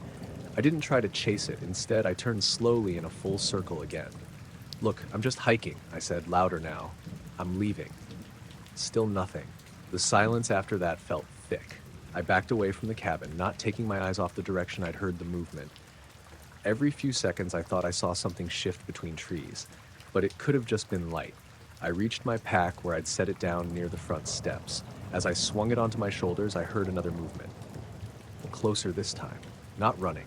Walking. Slow. Crunch. Pause. Crunch. It was off to my right now, maybe 15 yards into the brush. I could picture someone standing there watching.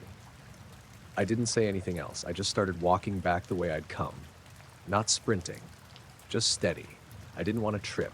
Didn't want to show panic. But I could hear them moving again, matching my pace. When I sped up slightly, the crunching sped up too. When I slowed for a fallen log, the sound paused. It was far enough that I couldn't see them clearly, but close enough that I knew it wasn't my imagination. I cut left instead of following my original path, heading downhill toward a shallow ravine. I figured if they were following directly behind, a change in direction might break the pattern. The crunching stopped for a second, then started again, angling. They adjusted. That's when my calm started slipping. I stopped completely and spun around. "I can hear you," I said, louder than I meant to. Silence. Not even wind, just my own breathing. I stared into the trees so hard my eyes started watering. Nothing moved. No face, no jacket, no flash of color. Just trees. After maybe 10 seconds, I turned and kept walking. Faster now. The terrain got rougher as I headed downhill. Loose rocks and exposed roots. I nearly slipped once. The footsteps came again, but more distant now. Either they'd slowed down or changed direction. I didn't look back this time. I pulled my phone out as I walked, even though I knew I probably didn't have signal. No bars. Of course. I kept moving until I hit the faint trail I'd originally been following earlier in the day. Once I was back on something more defined, I finally looked over my shoulder. No one behind me. No movement. The woods looked normal again. But that didn't mean anything. I kept walking for a solid hour without stopping.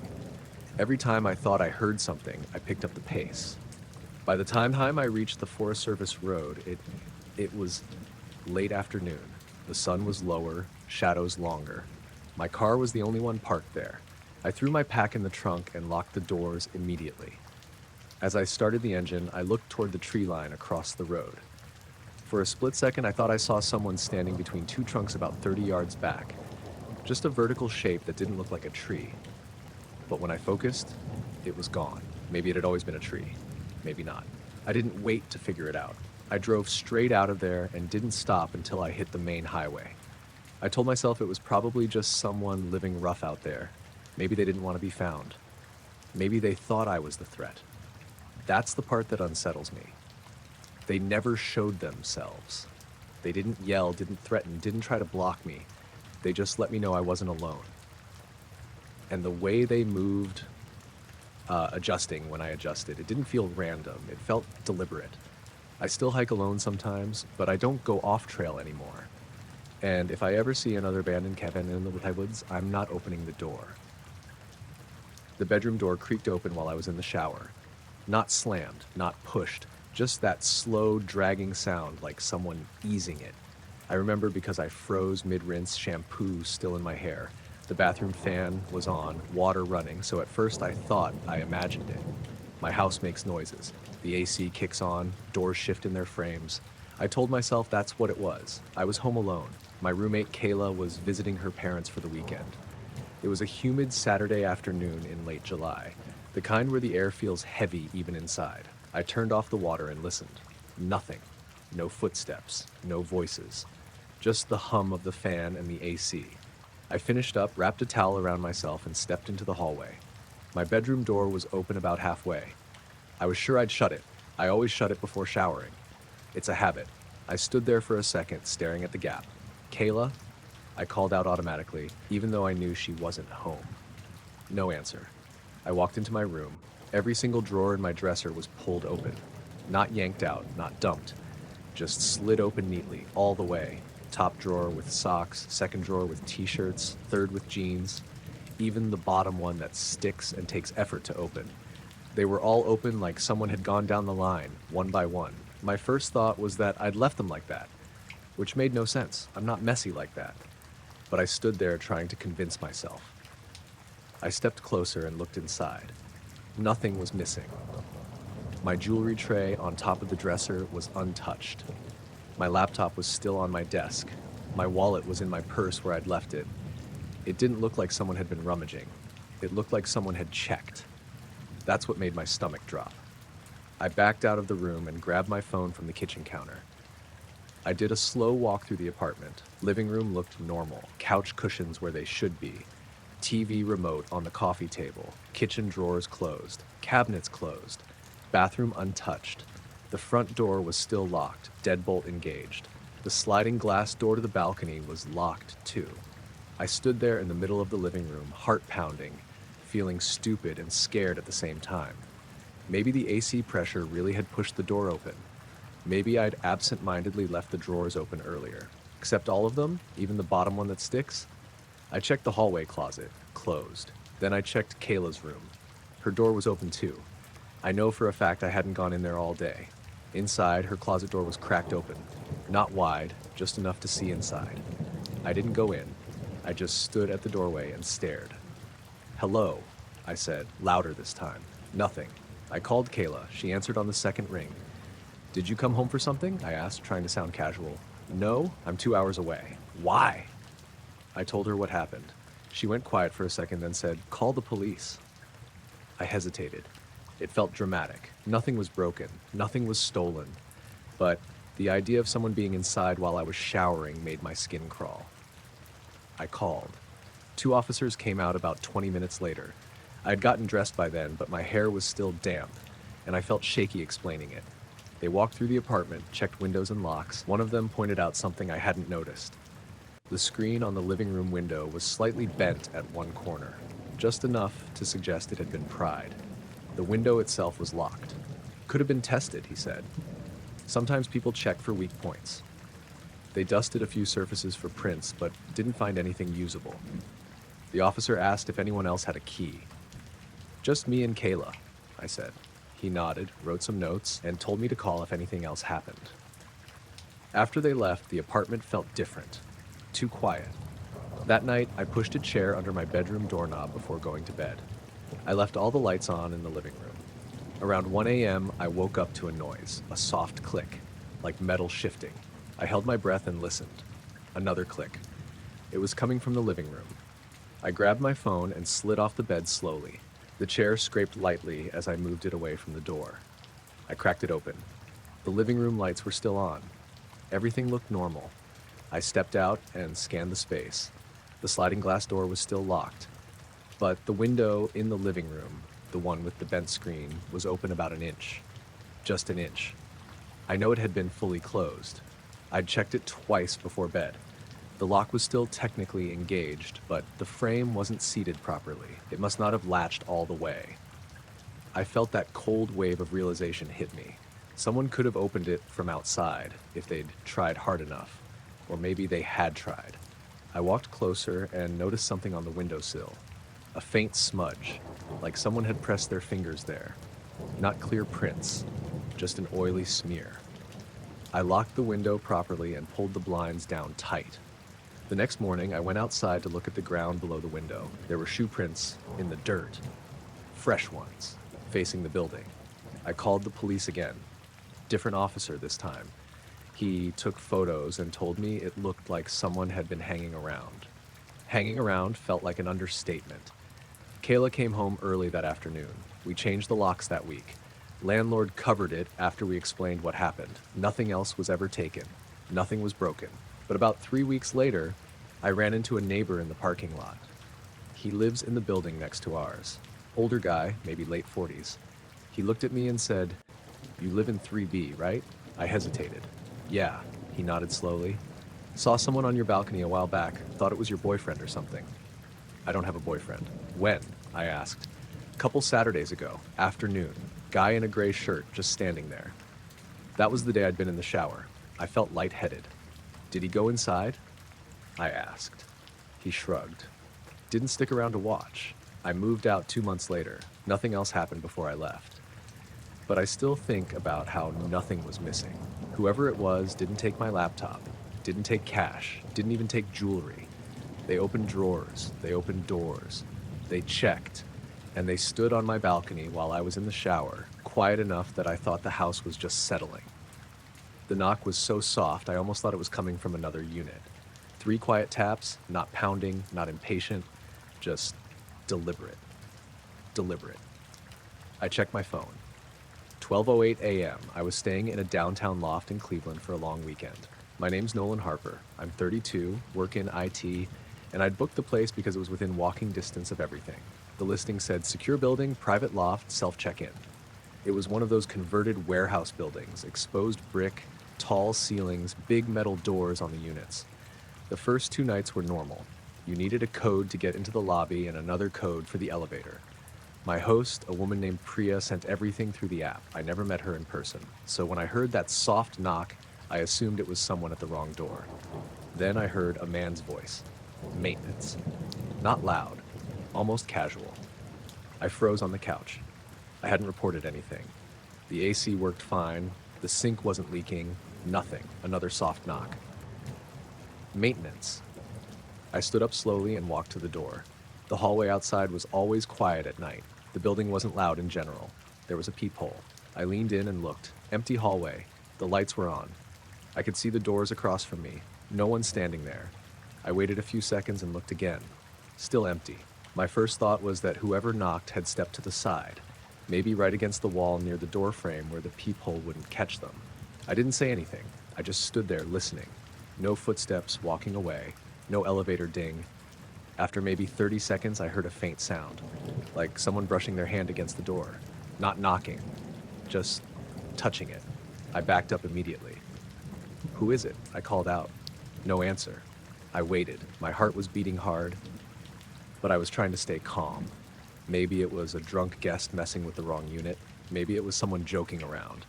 I checked the Airbnb message thread and typed to Priya, "Hey, did you send maintenance up here?" No response. It was after midnight. I stayed quiet for another minute. Then I heard the voice again, but softer this time, almost right up against the door. Maintenance. It didn't sound official. No uniform rustling, no tools clanking, just a guy's voice. I didn't request anything, I said. Silence. I looked through the peephole again. Empty. But this time I noticed something. The hallway camera. There was a small dome camera mounted near the ceiling at the end of the hall. I hadn't paid attention to it before. I stepped back and listened carefully. There was breathing. I'm sure of it. Not loud, just close, like someone standing right next to the door, just out of view. I didn't open it. After maybe a full minute of nothing, I heard footsteps finally. Slow, steady, walking toward the elevator. Then the elevator dinged. I stood there another 5 minutes before I moved. Priya replied around 12:25 a.m. No maintenance scheduled. No one should be knocking. That was it. No sorry or I'll check. Just that. I asked if there was 24-hour building staff. She said no, just keyless entry and cameras in common areas. I didn't sleep much after that. The next morning, I went down to the lobby to see if there was any kind of front desk or security office. There wasn't. Just mailboxes and a call box panel near the main entrance. The call box listed names for the permanent residents. A lot of units were marked as short-term rentals. While I was standing there, a guy walked in from outside.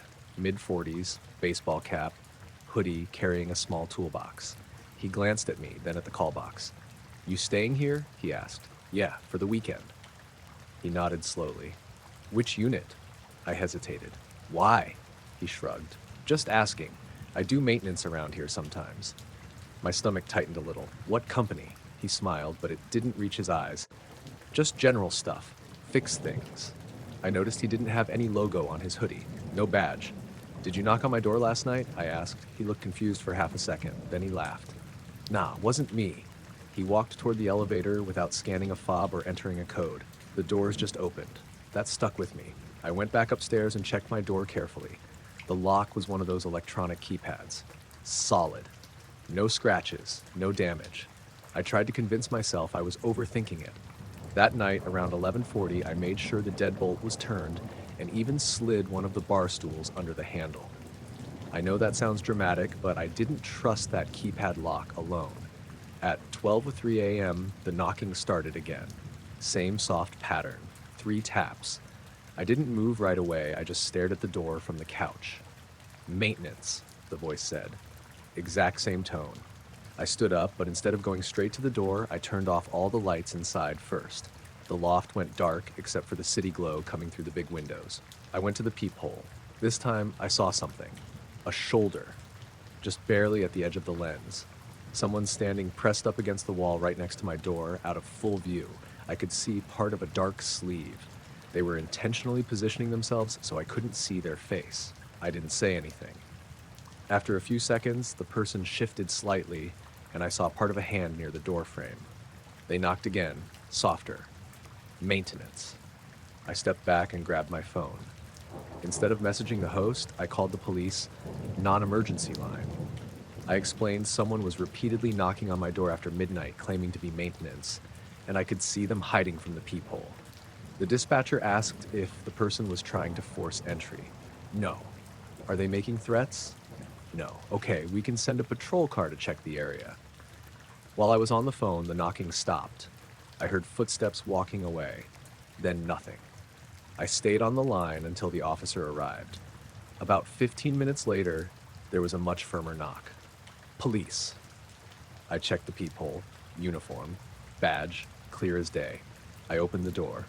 He walked the hallway with me, checked the stairwell and elevator area. No one there. I told him about the guy with the toolbox from earlier. He asked for a description and wrote it down. Could be someone trying doors to see if any are unlocked, he said. Happens in buildings with short-term rentals. He suggested I inform the host and maybe consider a hotel if I didn't feel safe. I messaged Priya again. This time she seemed more concerned. She said she'd review camera footage. The next morning, she sent me a message. We saw someone on the hallway camera around that time. Building management is looking into it. No details. No explanation of who it was. I checked out that afternoon instead of staying the final night. As I was loading my bag into my car on the street, I looked up at the building. 4th floor, my window. Someone was standing in it. Not inside my unit, the unit next to it. A man in a hoodie. He was just looking down at the street. When he noticed me staring, he stepped back out of sight. It might not have been the same person. I can't prove it was, but the timing felt wrong. Nothing happened to me physically. No break-in, no confrontation. Just 2 nights of someone trying to get me to open the door after midnight, hiding from the peephole, using the same calm voice. Maintenance. I only stay in hotels now when I travel alone. At least in a hotel, if someone knocks at midnight claiming to fix something, there's a front desk I can call immediately. In that loft, it was just me, a keypad lock, and a hallway camera that didn't stop anyone from coming to my door twice. He was already standing in the driveway when I pulled up. I'd barely put the car in park before he waved and started walking toward me like we were old friends. "Caroline?" he called out, smiling too wide. "Yeah," I said, stepping out and locking my car behind me. The listing had said self-check-in with a keypad. No mention of in-person meetings, but an hour before I arrived, he'd messaged me saying, "I like to greet guests personally, just to show you around." It was a small house in a quiet neighborhood outside Savannah. 1-story, pale yellow siding, tidy lawn. Nothing about it looked strange. Still, something about him being there waiting rubbed me wrong. He introduced himself as Mark. Mid-50s, neat polo shirt, friendly tone. He talked a lot. Fast. "I like guests to feel comfortable," he said as he walked me up to the front door. "I've got cameras for security, but only outside. I'll show you." He unlocked the door and stepped in ahead of me. The house smelled faintly like cleaning products and something floral. He pointed up toward the corner of the living room ceiling near the front window. "Camera there," he said. "Just covers the driveway and front door." Then he walked me to the back sliding door. Another one out back, for liability reasons. He laughed a little after saying that, like he expected me to laugh too. I forced a small smile. No cameras inside, he added quickly. I respect privacy. He said it without me asking. He gave me a quick tour of the kitchen, bathroom, bedroom. It was all standard Airbnb stuff. Clean, minimal decor. When we reached the bedroom, he paused in the doorway. Smoke detector's new, he said, pointing up. Hardwired. Don't mess with it. That comment felt oddly specific. I glanced up. It looked like a normal smoke detector, round, white, mounted on the ceiling. Okay, I said. He lingered for a second, then finally headed toward the door. Text me if you need anything, he said. I live about 10 minutes away. When he left, I locked the door immediately. I told myself I was being dramatic. Some hosts are just hands-on. The first few hours were uneventful. I unpacked, ordered food, watched TV. Around 9 p.m., I went into the bedroom to change. That's when I noticed it, a faint blinking light. Tiny, red, near the smoke detector. Not on it, just slightly below it. I stepped closer. It wasn't the smoke detector itself. That had a small LED, but this was separate, near the edge of the ceiling, almost flush against it. I grabbed a chair from the kitchen and dragged it under the spot. Standing on it, I could see a small black pinhole device mounted just a few inches from the detector, about the size of a quarter, with a blinking red light. My stomach dropped so hard I felt dizzy. I stared at it for a few seconds, trying to convince myself it was part of the alarm system, but it wasn't connected by visible wiring like the smoke detector. It looked added. My hands started shaking. I pulled out my phone and took a photo. Then I zoomed in. It definitely wasn't standard. I jumped down from the chair and immediately messaged Mark. Hey, what's the small device near the smoke detector in the bedroom? The reply came quickly. That's part of the alarm system. Nothing to worry about. I stared at the blinking light again. It didn't look like any alarm sensor I'd seen. Is it recording? I typed. No, he replied. Just motion detection. Motion detection in the bedroom ceiling. I felt exposed. I walked back to the living room and looked up at the corners. No blinking lights there, just in the bedroom. I grabbed the chair again and climbed up. The device was mounted with what looked like adhesive, no obvious brand label. I reached up and pressed on it. It shifted slightly. Not hardwired. My heart was pounding so loud I could barely think. I pulled harder. It came loose in my hand. A small black plastic device with a tiny lens. There was a micro SD slot on the side. I climbed down slowly, holding it. I felt sick. I didn't know if it was actually recording, but it sure looked like it could. My phone buzzed again. Please don't tamper with equipment Mark had sent. I hadn't told him I removed it. That message hit me like ice water. How did he know? Was he watching a feed? I looked around the house, suddenly hyper-aware of every object. I grabbed my bag and started packing immediately. My hands were shaking so badly I dropped my charger twice. Another message. Everything okay? I didn't reply. I unplugged the TV, the lamp, anything that could hide another device. I didn't find anything obvious, but I didn't trust it. I took the small device with me. I walked outside, loaded my car, and drove straight to the nearest police station I could find. I showed them the device and explained everything. The officer took it seriously. He said it did look like a small camera. They kept it for evidence and told me they'd follow up. I canceled the rest of the stay through Airbnb from the parking lot. They refunded me and said they'd investigate. Mark sent one final message. You're overreacting. I blocked him. The police called me about a week later. They said the device was capable of recording, but they couldn't confirm whether it had been actively transmitting. The SD card was missing. That detail stayed with me. Missing. Which meant either he had removed it earlier, or he had access to the footage another way. I never heard if charges were filed. The listing disappeared from Airbnb about a month later. I don't know if it was because of me or something else. What I do know is that he insisted on showing me the cameras. He wanted me to see the obvious ones. He wanted me to feel reassured. And then he told me not to mess with the smoke detector. I still think about how long that device might have been there before I noticed it, and how many other guests probably never looked up. I smelled cigarette smoke before I heard anything. It was strong enough that I actually stopped walking. I hadn't seen another person in hours. I'd started the hike around noon, and by the time this happened, it was late afternoon, maybe pushing 6 p.m. The trail I was on cut through a pretty remote section of state forest. Not a national park, just one of those big wooded areas with faded markers and very few people once you get a couple miles in. The air had been completely still all day, no breeze, humid and heavy. So when that sharp, stale cigarette smell hit me, it didn't drift in like it was carried from far away. It felt close, immediate. I stood there on the trail and just listened. Nothing. No voices, no crunching leaves, no footsteps. My name's Dylan Mercer. I hike solo a lot. I'm not jumpy by nature. I usually tell myself there's a logical explanation for everything. Maybe someone ahead of me on the trail had smoked earlier and the smell was lingering in the trees. But it didn't smell old. It smelled fresh, like someone had just exhaled. I took a few more steps forward, slower this time. The smell faded. I told myself it was probably nothing and kept going. About 5 minutes later, I heard a twig snap directly behind me. Not off to the side, not somewhere distant. Directly behind me on the trail, it was the kind of clean, sharp break you get when someone steps on dry wood with weight behind it. I turned around immediately. The trail was empty. Straight stretched behind me for at least 50 yards. No bends, no dips. Just trees lining both sides and a narrow dirt path through the middle. No one there. I stood there longer this time. "Hello?" I called out. My voice sounded weird in the still air. No answer. I waited, hoping maybe someone would step out and say sorry or laugh it off. Nothing. The woods stayed quiet. Now my heart was going a little faster, but I told myself the same thing hikers always say. Animals make noise. Deer snap twigs, raccoons, squirrels.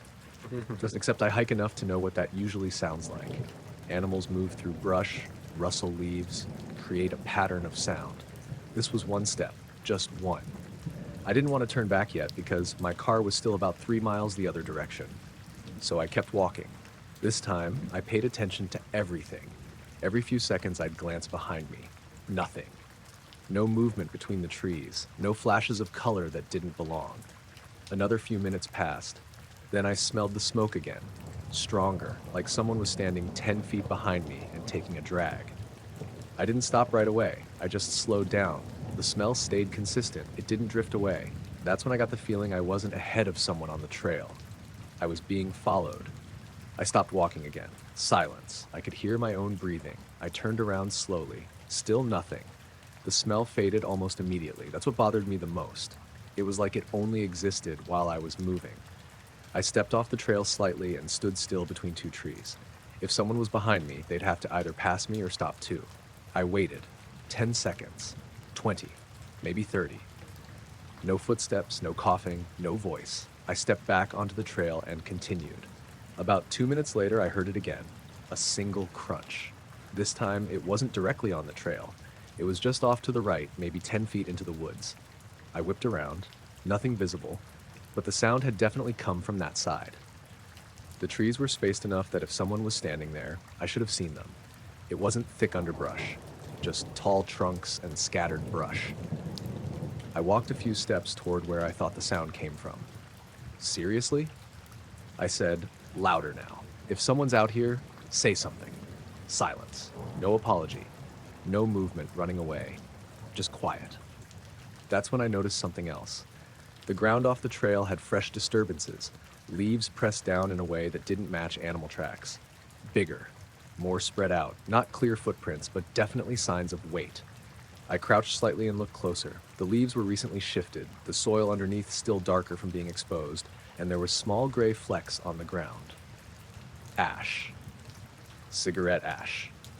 It wasn't a huge pile, just a couple scattered flakes on the leaves.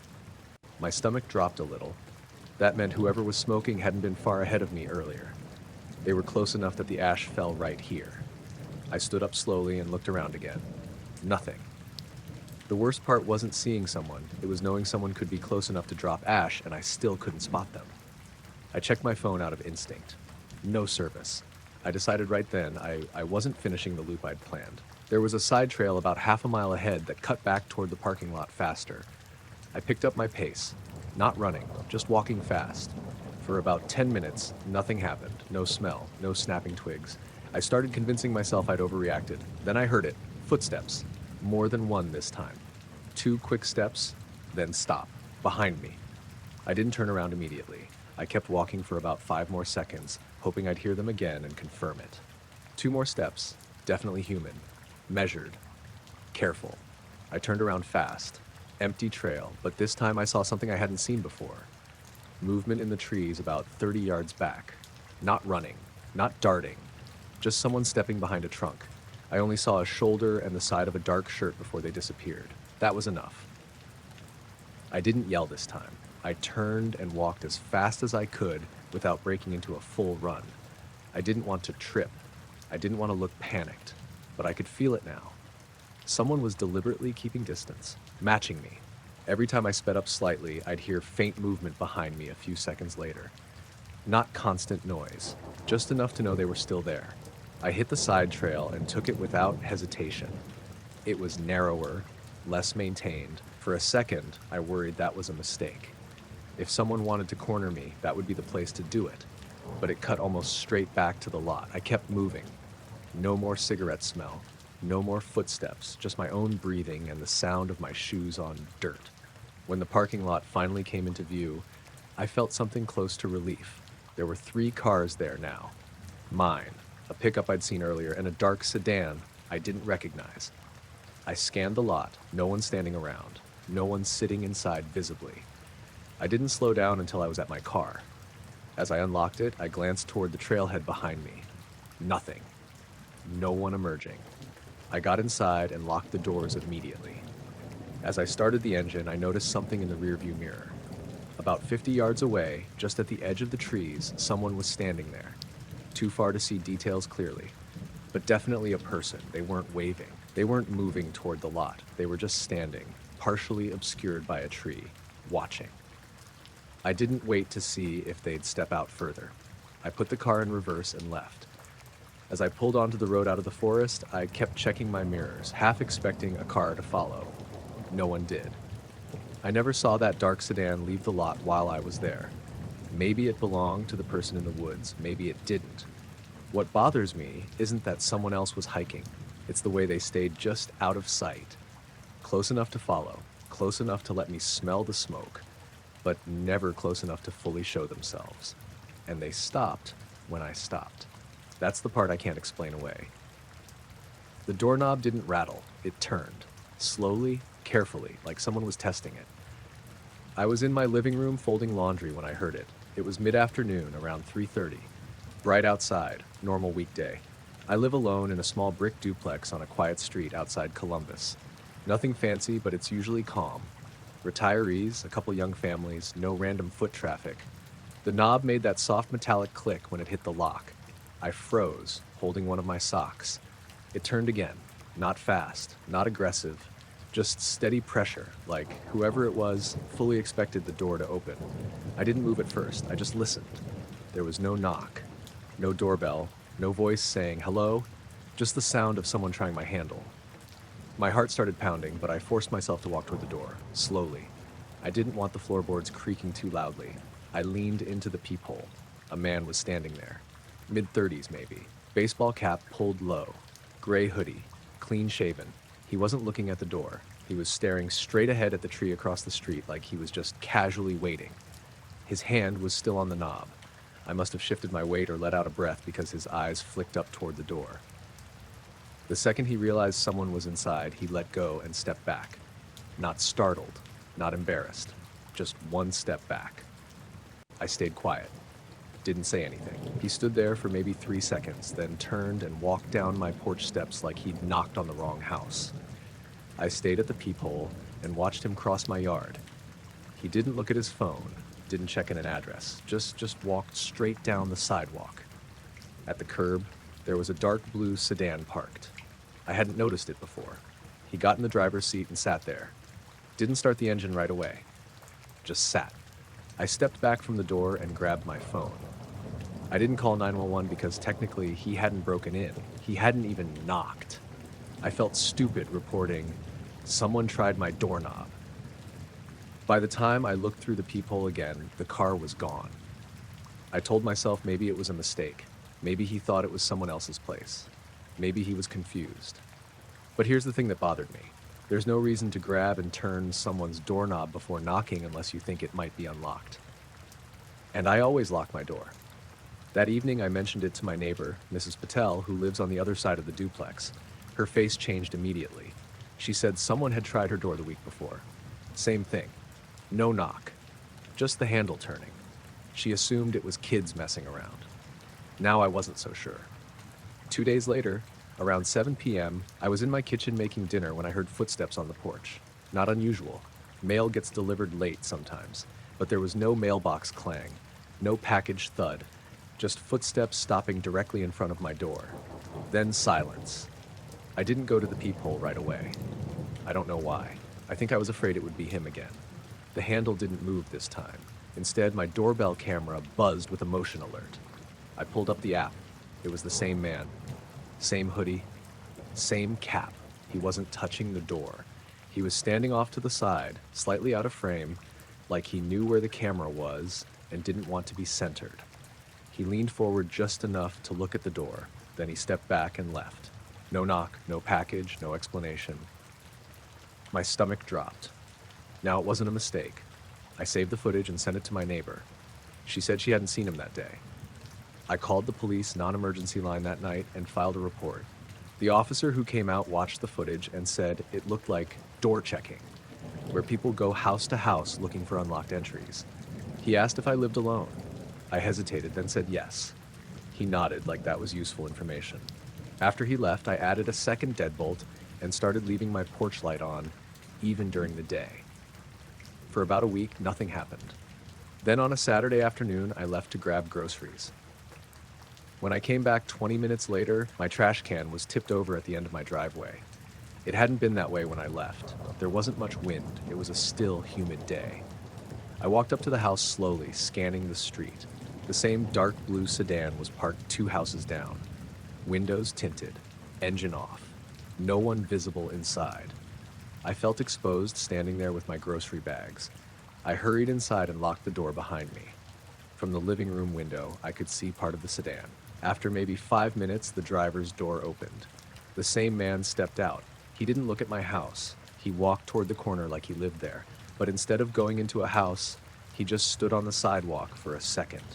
Then he turned and looked directly at my window. Not scanning the neighborhood, not looking around casually, right at my house. I stepped back immediately so he couldn't see me. My hands were shaking so bad I dropped my keys on the floor. When I peeked again, he was getting back into the car. He didn't drive off right away. He sat there. Then he slowly pulled away and left the neighborhood. That was the first time I felt actual fear instead of just unease. He wasn't randomly checking doors. He was checking mine. I called the police again and gave them the license plate number I'd managed to zoom in on from my camera footage earlier in the week. It took a few days, but an officer called me back. The car was registered to someone in the next county over. No outstanding warrants, but there had been reports of similar door handle checks in other neighborhoods. The officer said they'd keep an eye out. I bought a security bar for the front door and started parking my car inside the garage every night. For almost a month, nothing else happened. Then one night around 10:15, I heard it again. The doorknob, turning slowly, not shaking, not forced, just tested. I didn't go to the peephole this time. I stepped into the hallway and hit the light switch, flooding the front of the house with light. The handle stopped moving immediately. Footsteps moved off the porch. I ran to the window this time. The dark blue sedan was already halfway down the street, headlights off until it reached the corner. I called 911 instead of non-emergency. An officer caught the car about 2 miles away. They couldn't arrest him for trying a doorknob, but they issued a trespassing warning since he'd been on my property multiple times. After that, I never saw the sedan again. No more footsteps, no more handle turning. I moved 6 months later for unrelated reasons, but I still think about how calm he was each time. No panic when he realized I was home. No rush when he left, just someone methodically checking, coming back, watching, like he was waiting for the one day I forgot to lock it, and the only reason nothing worse happened is because I didn't. The knock on my window was gentle, almost polite. I was parked at a rest area off I-75 in Kentucky around 11:45 p.m. It had been raining earlier, and everything still felt damp and cold. The lot wasn't empty, but it wasn't busy either. A few semis lined up in the truck section, engines humming low. A couple of cars scattered near the bathroom building. I was driving home from visiting my sister in Nashville. Long day. I pulled in just to stretch, use the restroom, and maybe sit for a few minutes before finishing the last 2 hours. My name's Hannah Mercer. I drive a silver Honda Civic. Nothing special. I was scrolling through my phone when the knock came. Tap, tap. I looked up and saw a man standing just outside my driver's side window. Mid-40s maybe, heavy jacket, baseball cap pulled low. He stepped back slightly when I made eye contact, like he didn't want to seem threatening. I cracked the window about 2 inches. "Yeah?" I asked. "Hey," he said, friendly enough. "Hate to bother you, but your rear tire looks a little low." I felt that immediate spike of anxiety you get when someone tells you something might be wrong with your car. "Really?" I said. "Yeah, driver's side back, looks soft." I glanced in my side mirror. Hard to tell in the dark. "Thanks," I said. "I'll check." He nodded. "Just didn't want you getting back on the highway like that." He stepped back a few feet as I opened the door, at least at first. I walked around to the back of the car. The pavement was wet. My shoes made that sticky sound as I stepped. He followed me, not right on top of me, but closer than I expected. I crouched down by the rear tire and pressed my thumb into the rubber. It felt normal. Not squishy, not low.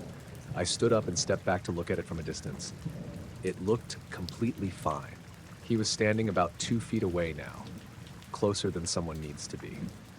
"Looks okay to me," I said. He shrugged. "Might just be the angle." He leaned slightly, pretending to inspect it, but he wasn't really looking at the tire. He was glancing into the back seat through the rear window. I noticed it immediately, the way his eyes flicked inside. I didn't have anything valuable back there, just a backpack and a jacket. Still, the way he looked made my stomach tighten. "You traveling alone?" he asked casually. "Yeah," I said, keeping my tone neutral. "Late to be on the road?" he said. "Long drive." He nodded slowly. "You heading far?" "Not too far." He smiled a little, like he expected more detail. I didn't give it. The tire was fine. I knew it was. "Thanks for the heads up," I said. "I think I'm good." I started walking back toward my door. He stayed close. Too close. As I opened the door, he angled himself slightly so he could see into the driver's area. "You sure you're good?" he asked. "Yeah," I said firmly. I got in and closed the door quickly. Locked it immediately. He didn't step away right away. He stood beside my window for a second, hands in his pockets, looking at me through the glass.